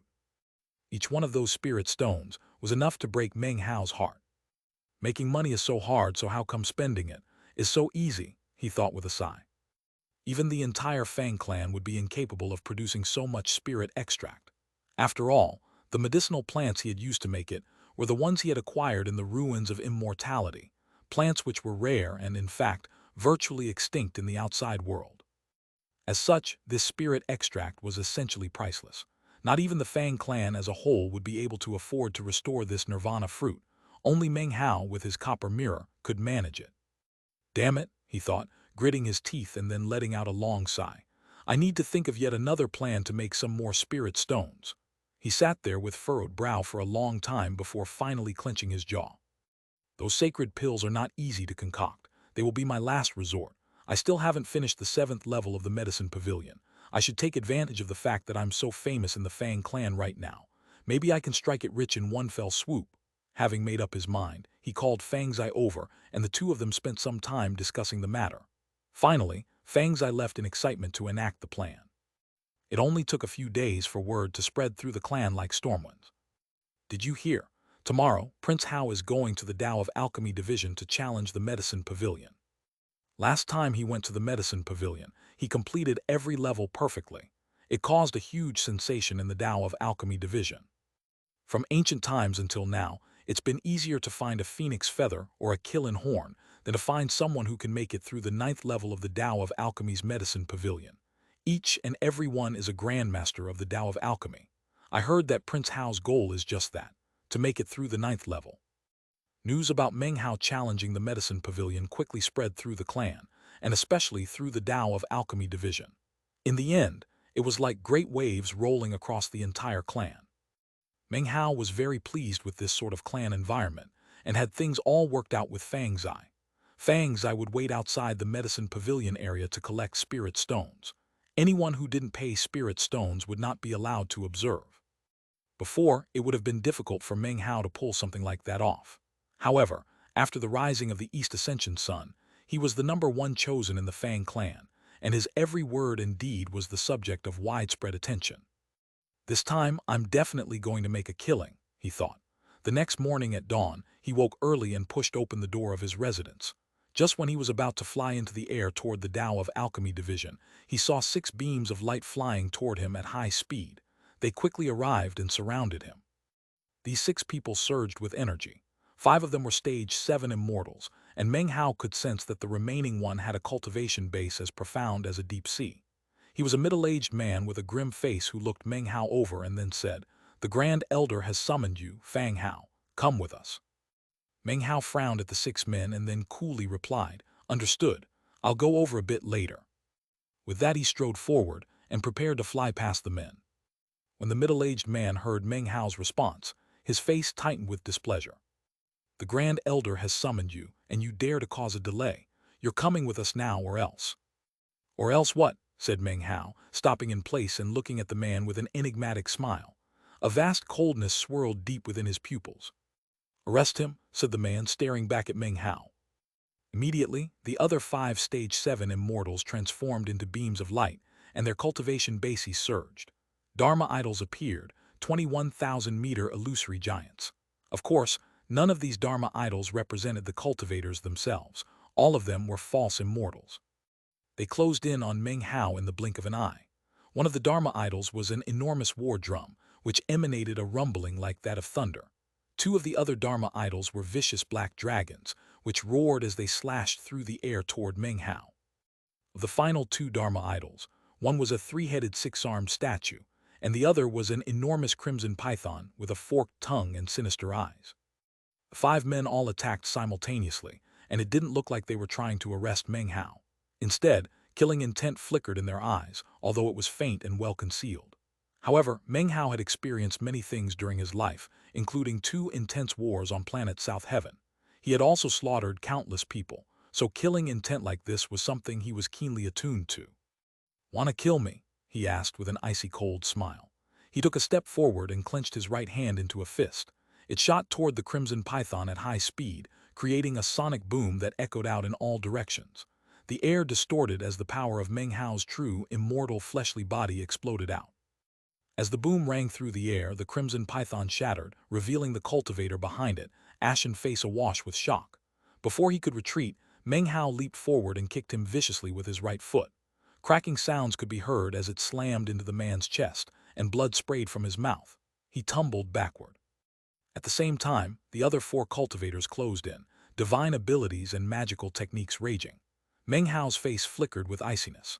Instead of dodging to the side, he turned and transformed into a golden rock, then shot directly toward his 4 opponents with incredible speed. A wave of a hand caused numerous mountains to appear, which formed a mountain chain that dropped down toward them. Next, he made a grasping motion, and a long spear appeared in his hand, the haft carved from the world tree and the spearhead made from white bone. When he stabbed forward with it, everything darkened and a sobbing sound rang out. The war drum collapsed into pieces, and the cultivator within it coughed up blood and fell into retreat. Simultaneously, the head of a blood demon appeared, and a blood-colored halo materialized beneath Meng Hao's feet. He punched again, and the 3-headed, 6-armed statue exploded. At the same time, the 2 black dragon Dharma idols managed to land attacks on Meng Hao's chest. The 2 cultivators controlling the black dragons glared with killing intent. Their cultivation bases exploded with power that would be enough to fell virtually any other cultivator who was weaker than a stage 7 immortal. A boom could be heard, and suddenly everything went silent. The 2 cultivators who had just successfully landed attacks on Meng Hao stared in shock and then gasped. It wasn't that they weren't aware that Meng Hao had a true immortal fleshly body. However, in their minds his cultivation base was not at the true immortal stage, so therefore, they didn't believe his true immortal fleshly body would really be all that powerful. As of this moment, though, they had a clear idea of what exactly a true immortal fleshly body was. "So weak," Meng Hao said casually. He glared at the men aggressively, and it was like piercing light stabbing into their eyes. Meng Hao hadn't even budged an inch. In fact, he didn't even appear to be harmed at all. At the same time, the 2 men who had just attacked him felt a powerful counterattack surging toward them, and suddenly, blood oozed out of their mouths. The 2 men were scared witless, and were about to retreat when Meng Hao reached out and grabbed one of them, then lifted him into the air and shook him back and forth. The man couldn't control his own body, and felt massive power battering him. Cracking sounds could be heard as his bones were broken and dislocated, and he was then thrown violently toward the second retreating man. A boom rang out as the second man was sent tumbling backward, his bones shattered and blood spraying from his mouth.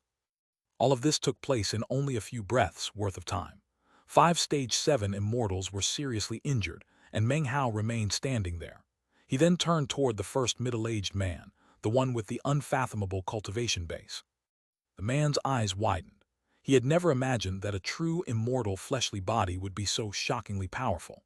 It was an exceedingly rare thing for a cultivator to have a fleshly body developed to this level, and was in fact something he had never seen before. Chapter 943, Killing in 10 Approaches. Chapter 944, The Grand Elder's Stance. As the 2 of them faced off, Meng Hao's Dharma idol appeared, 24,000 meters tall. Combined with his true saint fleshly body, it caused his energy to surge with intense power that only continued to increase. He then extended his right hand, and a glowing sphere materialized above it. As it floated there, the sphere seemed to suck in all of the warmth in the area and cause everything to instantly grow cold. The man's expression was solemn, and his eyes focused intently on Meng Hao. He sensed a feeling of grave danger when he looked at the sphere of light, and then Meng Hao started to walk toward him.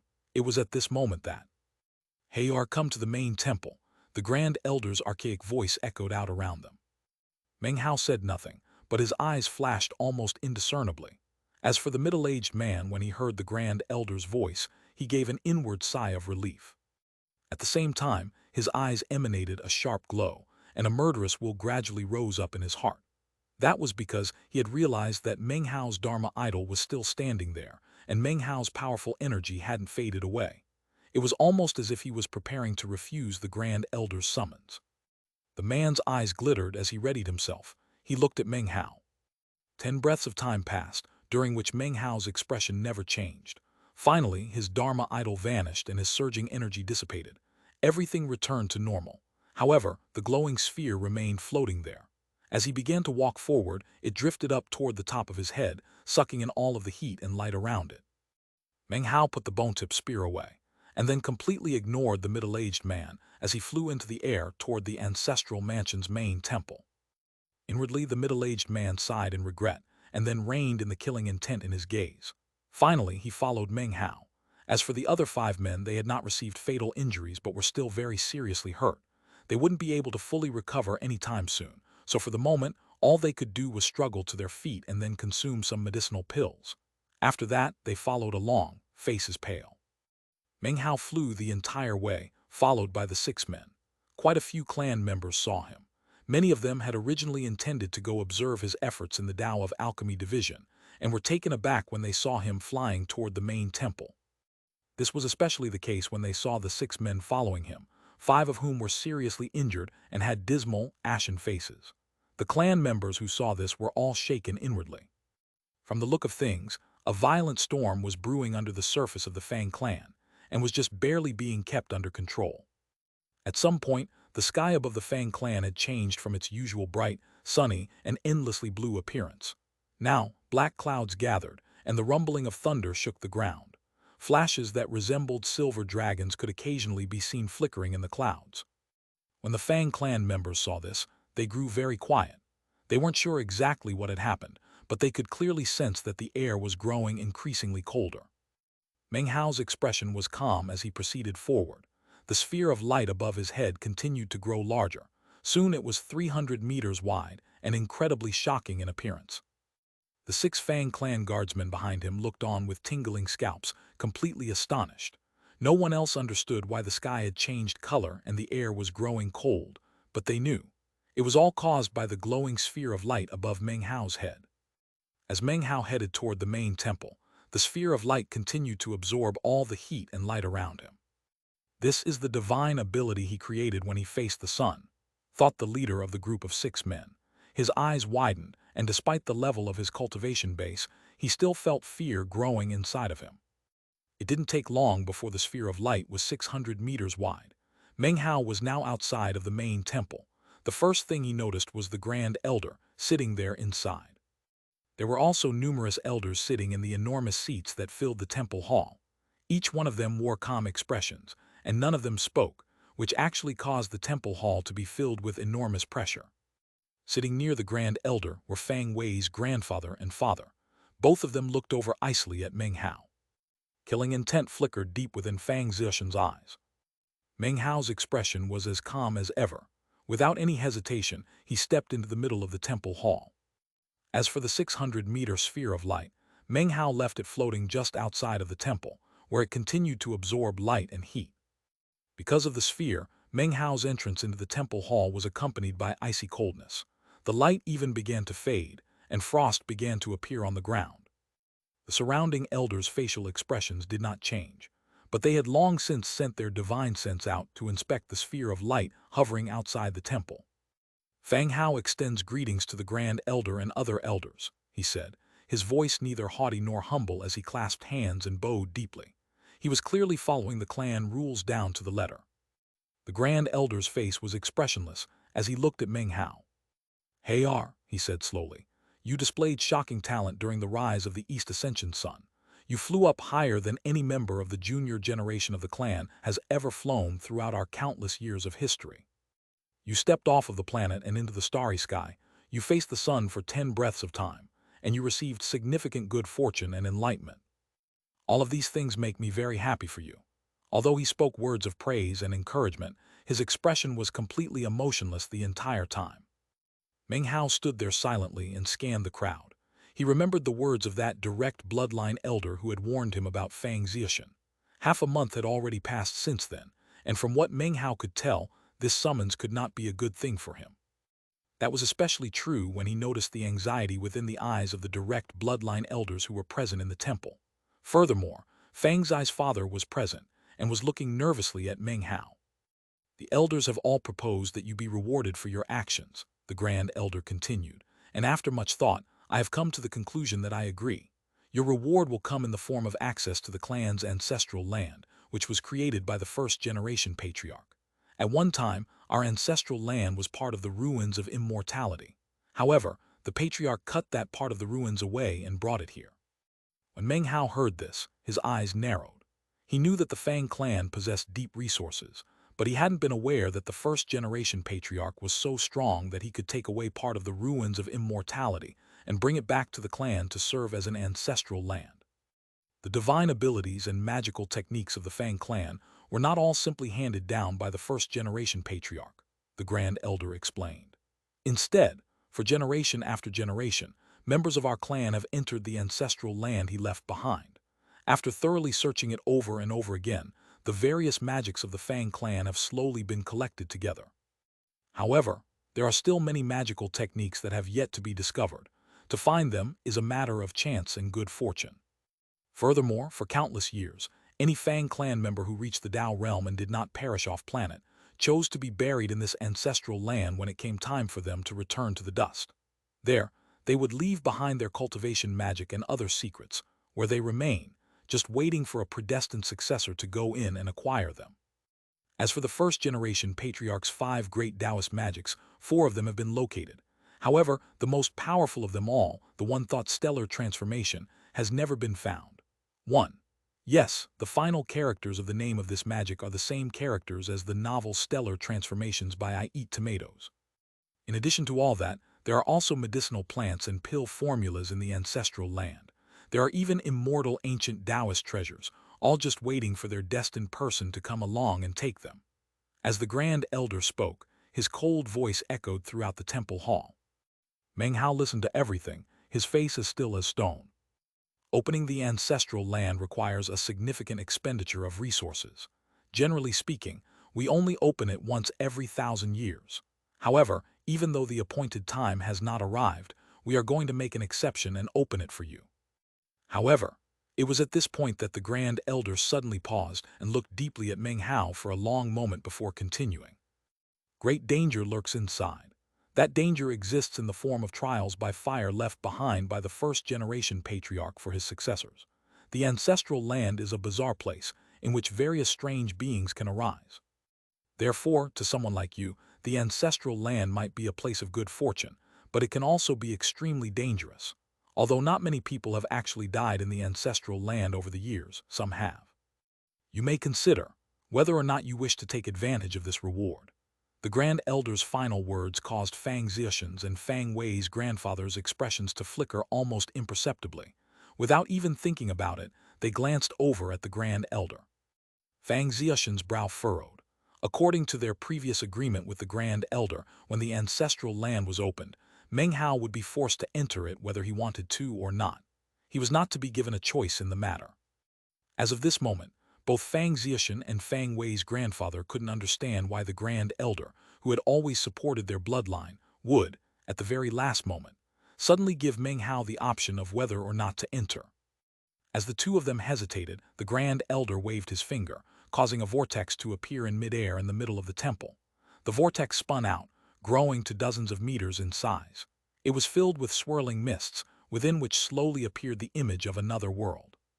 Gradually, that world grew clearer and clearer. Meng Hao's face was calm as he looked at the Grand Elder. The fact that he had been given a choice was somewhat strange. After a moment of thought, he glanced over at the direct bloodline elders and could see that they were also hesitating. He was now being given an opportunity that he would be hard-pressed to come across in any other situation. At the same time, he was facing imminent danger. "Hayar," said Fang Zai's father, 19th uncle, "you really need to consider the matter carefully. I suggest that you don't enter the ancestral land. Wait until you're in the immortal realm. In another few hundred years, then you can go into the ancestral land. That would be much better. There's really no reason for you to enter now. Hayar, consider things carefully." Meng Hao was silent for a moment before turning back to the Grand Elder, clasping hands and bowing deeply. "Grand Elder, am I the only one who can enter on this occasion? May I choose to decline the chance to enter?" "If you enter, you will do so alone," the Grand Elder said slowly, his expression one of neither joy nor anger. "If you wish to decline the chance to enter, you may go to the Tao of Alchemy Division to challenge the Medicine Pavilion." Off to the side, Fang Zixian sat there nervously. He had paid a very heavy price to arrange this matter, and if Meng Hao didn't enter, it would be impossible for him to have Meng Hao killed. "Bear in mind," continued the Grand Elder, looking at Meng Hao with a piercing gaze, "all contact with the outside will be severed once you enter the ancestral land. Nothing that happens inside will be visible to any of us." Those words caused Fang Zixian's face to twitch. He looked over at his father and saw that, although his face was expressionless, his pupils had constricted. Meng Hao was unsure as to why the Grand Elder was taking this stance. The normal thing to happen would be for the Grand Elder to give him no choice in the matter. For things to turn out this way caused Meng Hao to look over at the vortex thoughtfully. He was just about to say that he would decline what was obviously an ambush set up by Fang Zixian when suddenly, a tremor ran through his body. As he looked into the world inside of the vortex, his eyes suddenly went wide. For a moment, it seemed as if he had caught sight of something completely unbelievable. However, his expression quickly returned to normal. Nonetheless, inwardly, he was more shocked than if he had been struck by lightning.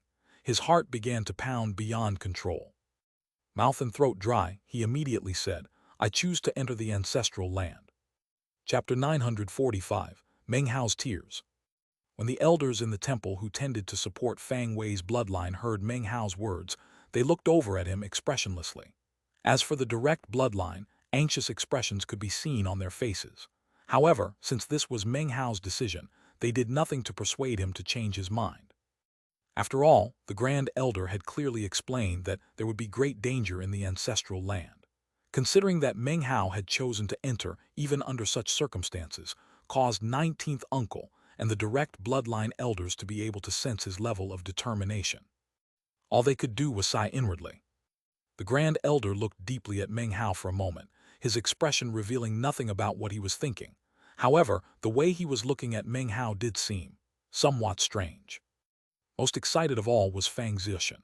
He took a deep breath and stared at Meng Hao without revealing any of the boiling killing intent in his heart. Fang Wei's grandfather frowned thoughtfully at the way the Grand Elder was looking at Meng Hao. For some reason, he had a very uneasy feeling inside. The Grand Elder was silent for a moment, then coolly said, "Since that is your decision, then go now." He waved his hand, and a gentle breeze rose up, wrapped around Meng Hao and sent him toward the vortex. "In 2 months, the ancestral land will automatically open again and you may come out. During those 2 months, please take care of yourself." Even as the words rang out, Meng Hao flew through the air and the wind. In the blink of an eye, he was right outside of the vortex. When he looked inside, his heart pounded madly, and a feeling of reminiscence floated in his heart. Rumble. Upon contact, he sank into the vortex as if it were water. Then he vanished. The vortex stopped moving and then faded away from the temple hall. In that same moment, there were 9 areas in different parts of planet East Victory, which suddenly shone with mysterious black light. That light was cast up by teleportation portals, within which sat 9 cold and expressionless cultivators wearing black robes. These 9 cultivators seethed with murderous auras, as if innumerable foes had been slain by their hands. If Meng Hao were able to see any of them, he would recognize them immediately. The black robes worn by these 9 men seemed to be exactly the same as the ones worn by the people who had ambushed him and 19th uncle en route to planet East Victory. As they sat there cross-legged in the teleportation portals, light suddenly rose up around them, and they vanished. This was in the exact moment in which Meng Hao vanished into the ancestral land. Another thing happened at exactly the same time. Deep underground beneath the Fang clan ancestral mansion, 7 withered figures sat cross-legged in meditation. One of them was the crimson-robed old man who had opened his eyes during the rising of the East Ascension sun, aroused by Meng Hao's essence of divine flame. At this moment, his eyes opened, and they shone with boundless ancientness. "This kid's bloodline is strong. He's a descendant of eldest brother. He must be the chosen of this generation of the clan." The old man's eyes flickered as he sensed the black-robed men vanishing, and then a cold light gleamed therein. Interesting. Someone actually dares to violate clan rules and fight inside the clan. Not only that, but they chose to fight within the ancestral land. The coldness in his eyes grew more intense. Is it sixth brother's bloodline? The old man's brow furrowed in thought for a while. He turned his head to look at the sixth figure sitting there meditating in the inky blackness of the stony cavern. There were a total of 7 people inside this underground lair. Originally, the old man in the crimson robe should have been asleep and should not have awakened in this age. According to the clan rules, it was the 6th patriarch who was supposed to regain consciousness in this millennium. However, Meng Hao's essence of divine flame had stimulated his aura during the rise of the Eastern Ascension Sun, reviving him. Afterward, he had planned to return to meditation, but had then changed his mind. Sixth brother is in an astral projection. His soul is no longer in his body, he thought for another moment. Sixth brother has already cultivated the reincarnation incantation Taoist magic to the pinnacle, but was it worth it? The old man closed his eyes. This closing of the eyes was not a return to a state of inactivity. Instead, he quietly sent out some divine sense, which transformed into a stream of divine will that made its way through the earth, toward the ancestral land. // Heaven and earth trembled as lightning and thunder danced about in the clouds, as if seeking a way to lash the earth. The ground itself was a brownish color that made it look like it was soaked with blood and stretched out as far as the eye could see. What parts of the land were not covered, with deep cracks, were choked with weeds. A seemingly eternal air of desolation and bleakness spread out in all directions. Off in the distance, ruins could be seen, and even further off, a volcano which belched thick black smoke. Occasionally, frightening roars could be heard echoing about, which raged across the lands like storm winds, causing everything to shake. The mystery of this place came from the fact that it used to be part of the ruins of immortality. Its solemn dignity came because it was now an ancestral land of the Fang clan. The first-generation patriarch was buried here. Other Dao realm patriarchs of the clan, his descendants, were also laid to rest here after passing away in meditation. The entire ancestral land was laid out in the shape of a straight line. The further one went in, the more danger there was. As for the brown earth region near the entrance, 2 chains of mountains were visible. These 2 mountain ranges were like 2 stone dragons, lofty, imposing, and jagged. Between the 2 mountain chains was a path, so far down from the peaks of the mountains that the sky was almost like a sliver up above. It was like a great door leading into the ancestral land, although there was no actual door present, only an enormous statue larger than the mountains themselves. This statue looked as if it were inseparably connected to the mountains. It was pitch black and wore a heavy suit of armor. Its 2 hands rested on the pommel of a greatsword, and the statue itself seemed incomparably ancient. The sword was dozens of meters wide and was thrust down into the earth.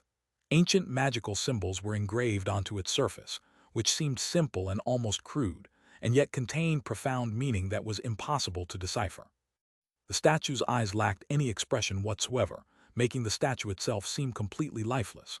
It almost seemed to be a mere decoration standing guard over the ancestral land. However, from a distance, it was possible to see that the statue was looking up into the sky, staring off into the distance as if it was waiting for something. Any Fang clan member who had been to the ancestral land knew about this statue. According to the legends, the origins of the statue were a complete mystery.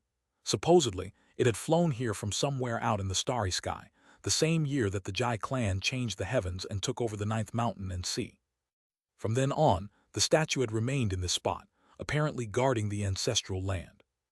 Over the years, rumors began to spread that the statue was not just there to guard the ancestral land, but actually all of the Fang clan's bloodlines.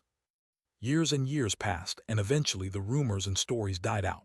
In every generation of the Fang clan, there would be many people who came and laid eyes on the statue. However, they never called to mind the absurd stories of the past. After all, they were simply legends. As for the reason why the statue held its head up, as if it were waiting for something, people had long since stopped wondering about it. No one had any idea why this statue had come here to the Fang clan on its own, nor what it was waiting for. It emanated the aura of a powerful expert, an intense aura that was strong enough to shake heaven and earth.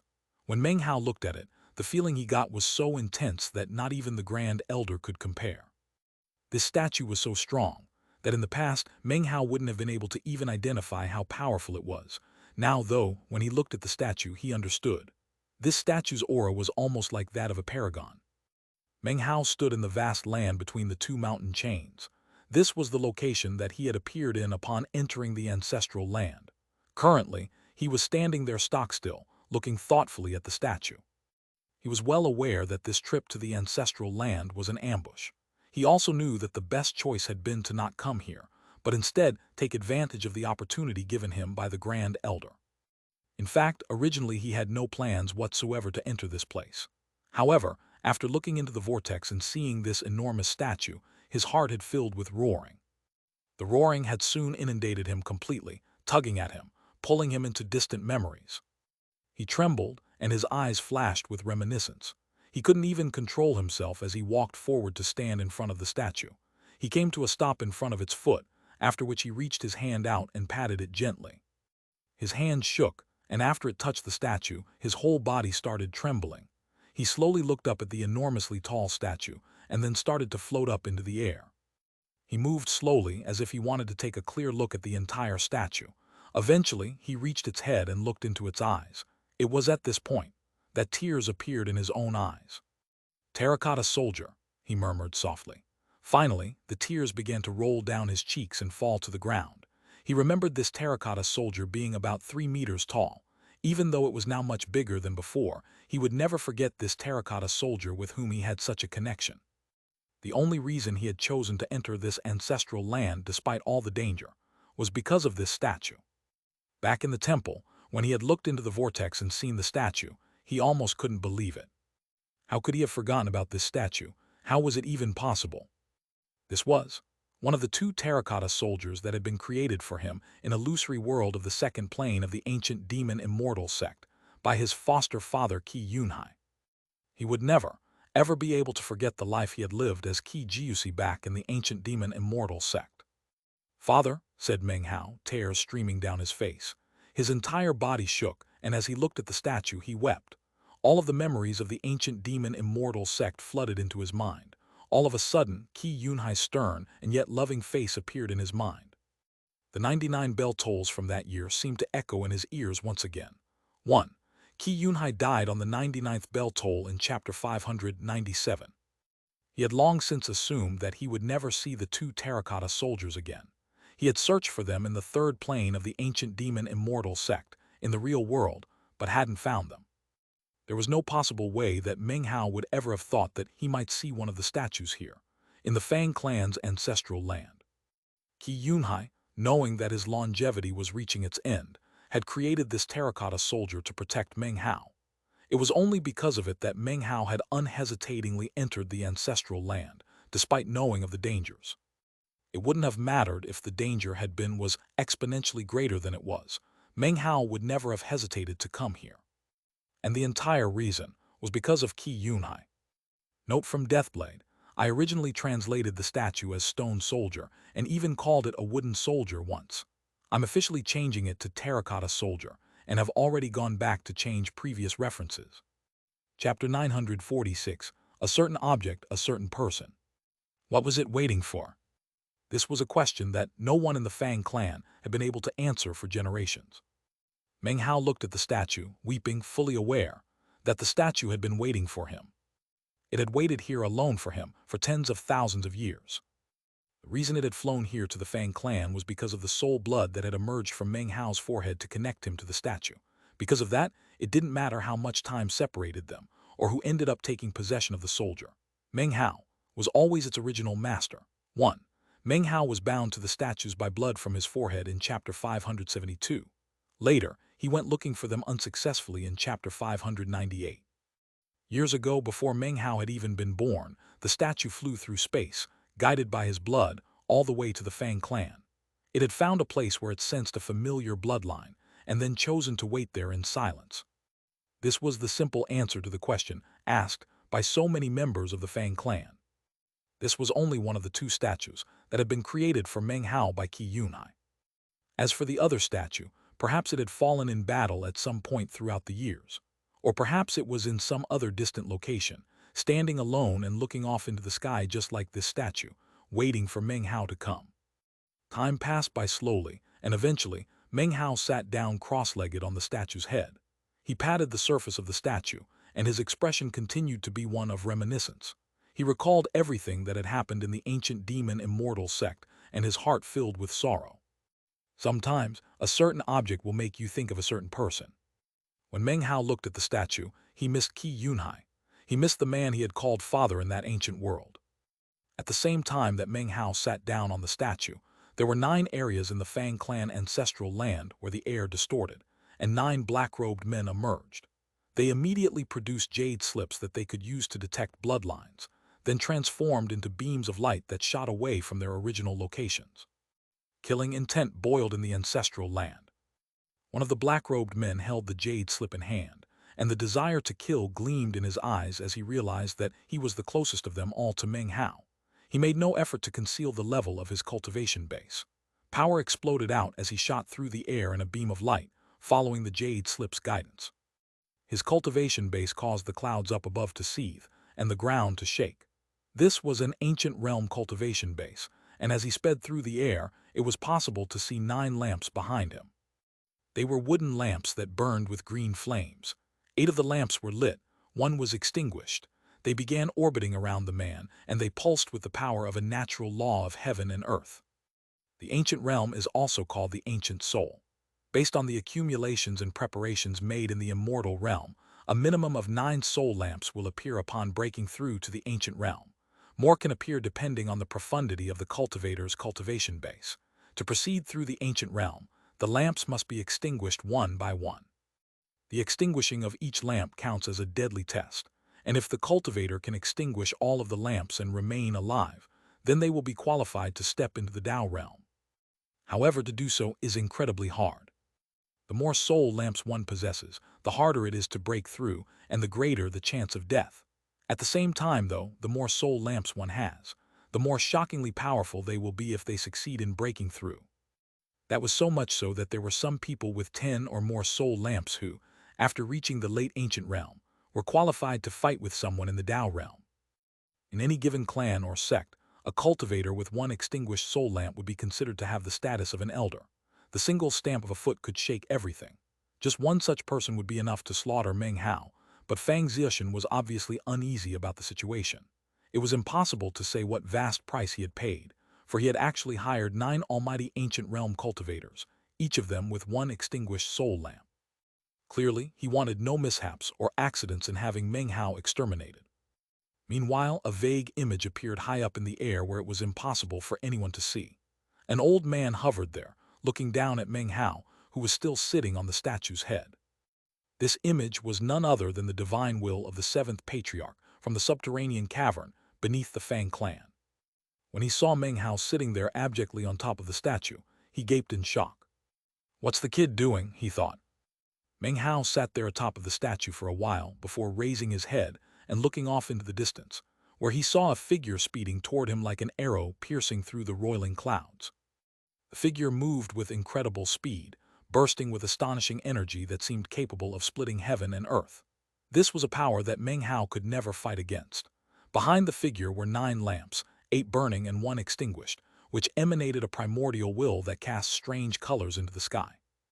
Meng Hao's eyes widened. This was his first time seeing soul lamps, and after a moment of consideration, the coldness in his eyes grew more intense. "Soul lamps are cultivated in the ancient realm," he murmured. "So, an ancient realm expert has appeared in the ancestral land. Fang Zixian, is this the expression of your killing intent?" He looked at the figure that split the air as it shot toward him. It was a powerful expert wearing a black robe, and he was closing in rapidly. He made no effort to conceal his monstrous cultivation base or his massive killing intent. A wind kicked up, spreading across the lands and kicking up dust. The wind couldn't dispel the bleak feeling that lay over the land, and in fact, made everything even more harsh and desolate. The moment Meng Hao saw the black robe, killing intent flickered in his eyes. He immediately thought back to how he had fled from deadly pursuit in the starry sky. "So I guessed correctly," he thought. "It was Fang Wei's bloodline who tried to prevent me from making it back to the clan alive." His face was calm as he faced the wild wind. His robes and hair flapped in the wind, and yet he continued to calmly pat the statue's head. The 7th Patriarch's divine will image floated in midair, astonished. In his opinion, Meng Hao was now facing an ancient realm expert with 1 extinguished soul lamp. For him to be acting so calm left the 7th Patriarch in a state of wonderment. Let's see what kind of trump card the kid has to get him out of this deadly situation, thought the seventh patriarch, smiling and paying close attention. He had already decided that he would take action in the moment before Meng Hao would actually be killed. The reason he had come here, though, was not for Meng Hao but rather for those people who had dared to violate the clan rules. Screaming wind filled the air as the black-robed man shot toward Meng Hao. He was middle-aged and very skinny. His expression was calm, without the slightest bit of excitement visible. To him, killing a member of the junior generation who wasn't even an immortal was far too simple of a task. It didn't matter if his target had a rare, true, immortal fleshly body. To him, Meng Hao was merely a member of a younger generation. In his opinion, Fang Ziushan was making a mountain out of a molehill to ask 9 people to all attack Meng Hao. By this point, he was about 3,000 meters away from Meng Hao. In a flash, that distance shrank to only a few hundred meters. He said nothing, just extended his right hand and pointed toward Meng Hao. In response, the land up ahead twisted as a huge fissure opened up. It looked like a vicious, evil dragon that shot toward Meng Hao. Bizarre colors flashed, and natural law manifested. The light and the darkness in the world seemed to be in flux. From a distance, the sky appeared to have become a huge net. As soon as the fissure appeared in the ground, the entire sky seemed to have shattered. Meng Hao's pupils constricted. The man's arrival made it seem as if a stifling pressure were weighing down on the entire area, like heavenly might. The pressure caused his blood to seethe, and his cultivation base to begin to shatter. Even his fleshly body began to emanate cracking sounds. So this is an ancient realm expert, huh? A strange light gleamed in Meng Hao's eyes as the air ripped apart in response to the man's waving finger.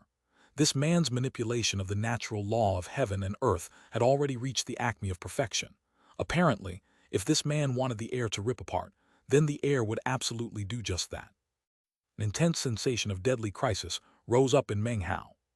However, as that fissure snaked toward him, Meng Hao's lips twisted up into a smile of ridicule. In that moment, he did not move. What moved was the statue beneath him. The statue's eyes had previously been blank, without the slightest sign of life. But now, they suddenly began to shine with bright light that turned into consciousness. The face now flickered with expression, and its aura roiled out. It was nothing more than an aura, and yet it caused heaven and earth to tremble, and the fissure that was extending rapidly toward Meng Hao suddenly vanished into nothing. The massive net up in the sky also collapsed. Rumbling sounds echoed out in all directions, and the ground quaked. The mountains themselves shook as Meng Hao's statue seemed to wake up from a slumber that had lasted for tens of thousands of years. It was as if it were being resurrected from the dead. Its aura grew stronger and stronger, growing infinitely close to the level of a paragon. This type of paragon was not the same type of paragon as the title held by that white-robed woman who had appeared in that year in the 3 great Taoist societies, Trial by Fire. This was the Quasi-Tao realm, which was referred to by the title paragon in the 9 mountains and seas. As for why exactly it was referred to in that manner, there was a specific reason. The terracotta soldier's eyes were growing brighter and clearer, and its energy was surging to monstrous heights. It was as if the statue was now rising up to accomplish the mission assigned to it by Qi Yunhai all those years ago. Its mission was to protect Meng Hao for all time, to eternally act as his safeguard. It was to never allow Meng Hao to come to any harm, to never experience grief, and most definitely to never be killed. That was the statue's mission, and the entire purpose why Qi Yunhai had created it. Meng Hao sat on top of the statue and he saw Qi Yunhai in his mind's eye. His face was stern, but his eyes were filled with love. Yet again, tears appeared in Meng Hao's eyes. Once again, he felt Qi Yunhai's fatherly love. This time, it was manifested in the real world. Cracking sounds could be heard, and everything shook. Fissures appeared in the mountain chains and then spread out in all directions. The middle-aged man's face flickered with disbelief and astonishment, and his mind reeled. He subconsciously stopped in place, and his eyes widened. He was also a member of the Fang clan, and what he was seeing left him stupefied. He watched with his own eyes as the legendary protector of the ancestral land and the Fang clan itself, that enormous statue which had never budged over countless years, suddenly moved. He saw Meng Hao sitting atop the statue as it lifted its right foot and took a step forward. From a distance, the statue looked boundlessly tall and shockingly powerful. When its foot landed on the ground, the entire world quaked. At the same time, the statue's arms moved, and cracking sounds could be heard as the mountains that were connected to the statue crumbled, transforming into nothing but rocks and dust that rolled off of the statue down onto the ground. Chapter 947, Quasi-Dao Paragons. Everything was covered in a haze of dust, which only served to make the statue in the center of it all even more shocking. It raised its other foot and took another step, causing the land to rumble and more mountains to collapse. The haze of dust continued to spread out rapidly in pulsing waves, creating an astonishing sight. The middle-aged man's scalp went numb, and his mind spun. This was literally the most unbelievable thing he had ever seen in his entire life.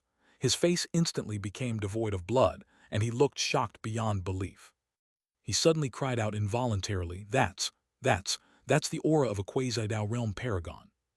His eyes were wide, and his heart pounded wildly. He was well aware how powerful a Quasi-Dao paragon was and what they represented. He was extremely conscientious of the fact that the Quasi-Dao realm was a completely astonishing realm within the 9 mountains and seas. It was a realm of madness and terror, so powerful that strongest experts in the 9 mountains and seas had no choice but to call people in that realm paragons. The middle-aged man wasn't the only shocked one.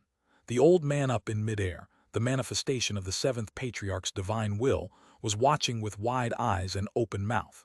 He was completely astonished and could scarcely believe what he was seeing.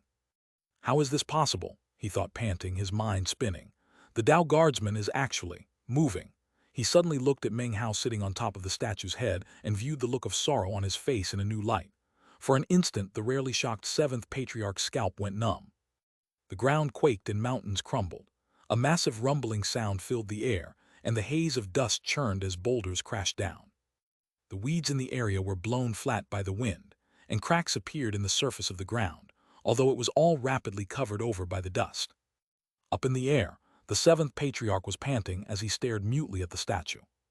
As for the skinny man, he couldn't be more shocked. His mind reeled as he looked at the earth-shaking statue. He could sense the aura emanating out from it, and it turned his face ashen. Without another moment's hesitation, he fled. This unexpected turn of events was something he couldn't handle. From his perspective, killing Meng Hao should have been as simple as turning over his hand. Moments later, though, everything was completely reversed. He suddenly realized why Fang Zixian would hire 9 experts like himself to kill a mere member of the junior generation. Although the conclusion he reached was actually fallacious, in his mind, it was the obvious answer. Damn it, how could things turn out like this? Fang Zixian, you bastard, you conned me. Why you sent me, with one extinguished soul lamp, in here to kill a cultivator protected by a Quasi-Dao paragon? Why didn't you tell us ahead of time that this inhuman Fang Hao could actually bring the Dao guardsman back to life? The man retreated with all the speed he could muster. However, in the moment that he began to flee, the statue's gaze stabbed through the haze of dust like a beam of light to land directly on the man. In the instant the statue's gaze locked onto him, a sound like thunder rumbled in the man's mind. An intense sense of deadly crisis rose up, and he let out a bellow. He instantly spit out blood and unleashed a secret magic to try to flee. He was scared. As an ancient realm expert, he did not often encounter frightening situations, but as of this moment he was afraid. In fact, he was terrified, all the way down to his bones.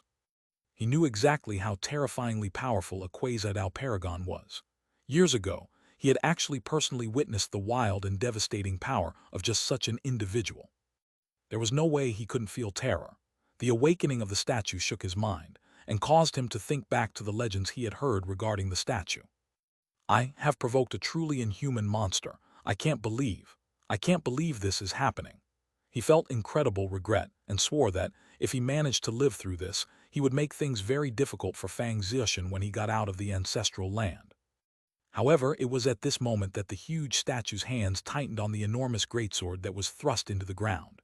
Rumbling and cracking sounds could be heard from the ground as fissures spread out from the sword in all directions. Suddenly, the greatsword was pulled out from the earth. The shocking statue's eyes were as cold as ice as it hefted the greatsword in both hands. Then it swung the sword, which descended as fast as lightning toward the fleeing man. The sword caused the whole world to go silent. The avalanches of boulders made no sound. The crumbling mountains were silent. The haze of dust seethed in terrifying quietude. It was as if time itself were frozen in place. The fleeing man also seemed to be stopped in midair, his expression that of terror and astonishment. His pupils were frozen in place, and the 9 soul lamps behind him were motionless. It was as if everything in the world were completely incapable of moving. The only thing that was moving was the statue's greatsword. As it cleaved downward, blood oozed from the man's forehead, then trickled down his nose, then his chin. Finally, the sword passed through his torso, simultaneously shattering his soul lamps. The world returned to normal. The terracotta soldier's greatsword once again stabbed into the ground, which trembled and quaked. Sound returned. In midair, the middle-aged man's body had been completely cleaved into 2 pieces, and all of his soul lamps were destroyed.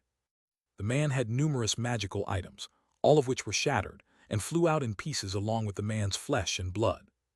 There was no way for him to fight back or block. He couldn't even struggle, let alone evade.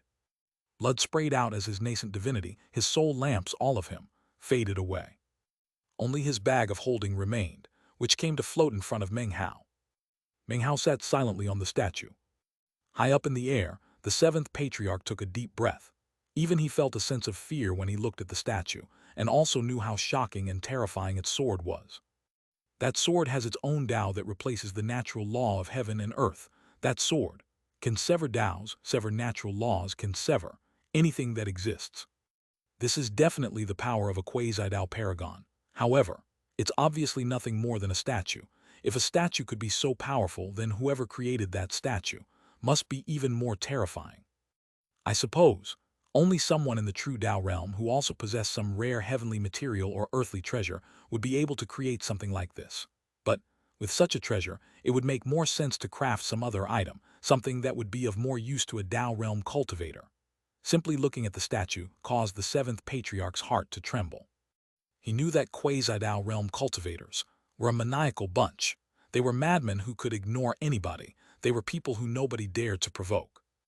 They were people who had prepared for years, who had transcended one deadly soul lamp tribulation after another, who had reached the peak of the ancient realm filled with hope. But after extinguishing their final soul lamp, they were unable to enter the Tao realm and would exist forever half a step away from it. Their lifespans had crumbled away, and they would be left with only a few dozen years of life. People like that were in the quasi-Tao realm.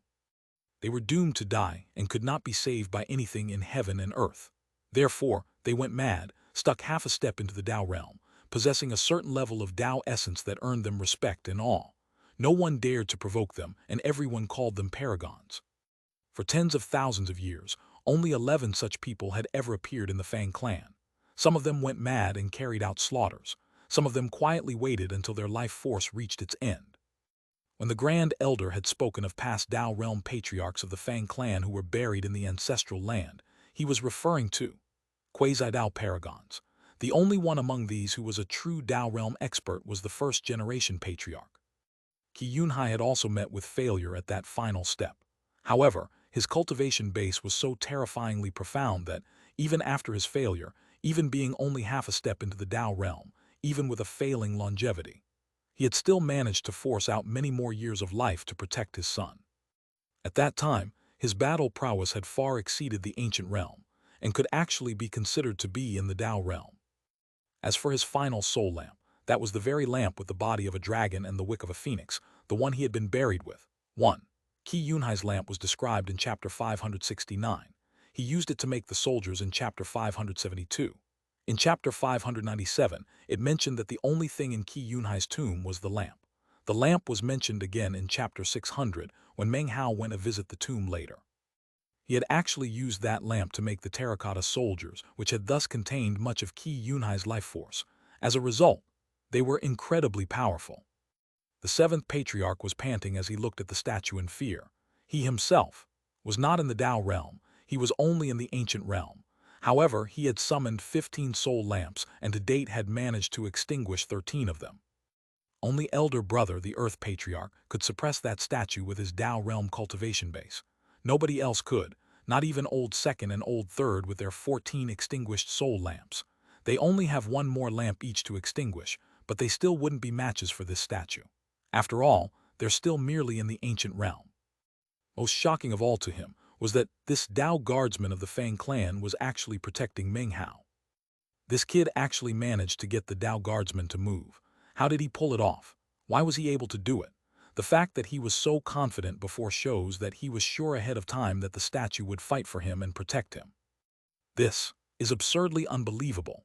The seventh patriarch took an incredulous breath as he looked down at what was happening. There was no way for him to explain what was going on, and if his divine will wasn't here to personally witness it, then, if he had been told the story later, he would have called it nonsensical ravings. And yet here he was watching it happen, shocked. Meng Hao patted the statue's head. Gradually, the land around him quieted down. The dust faded away, and everything returned to normal. Meng Hao looked up and returned the precious memories of Qi Yunhai to the depths of his heart. Sometimes a certain object will make you think of a certain person. His memories filled him with grief that he couldn't somehow undo the death of Qi Yunhai. He closed his eyes for a long moment before opening them again. Then he looked down at the statue. To him, it was no mere terracotta soldier, but rather a precious memento left to him by Qi Yunhai. "Let's go," he said softly. "Come with me to take a look around this ancestral land of the Fang clan." The statue's eyes shone brightly as it flew into the air and took Meng Hao further into the ancestral land. That simple action almost caused the seventh patriarch's eyeballs to pop out of his head. He very nearly cried out in shock.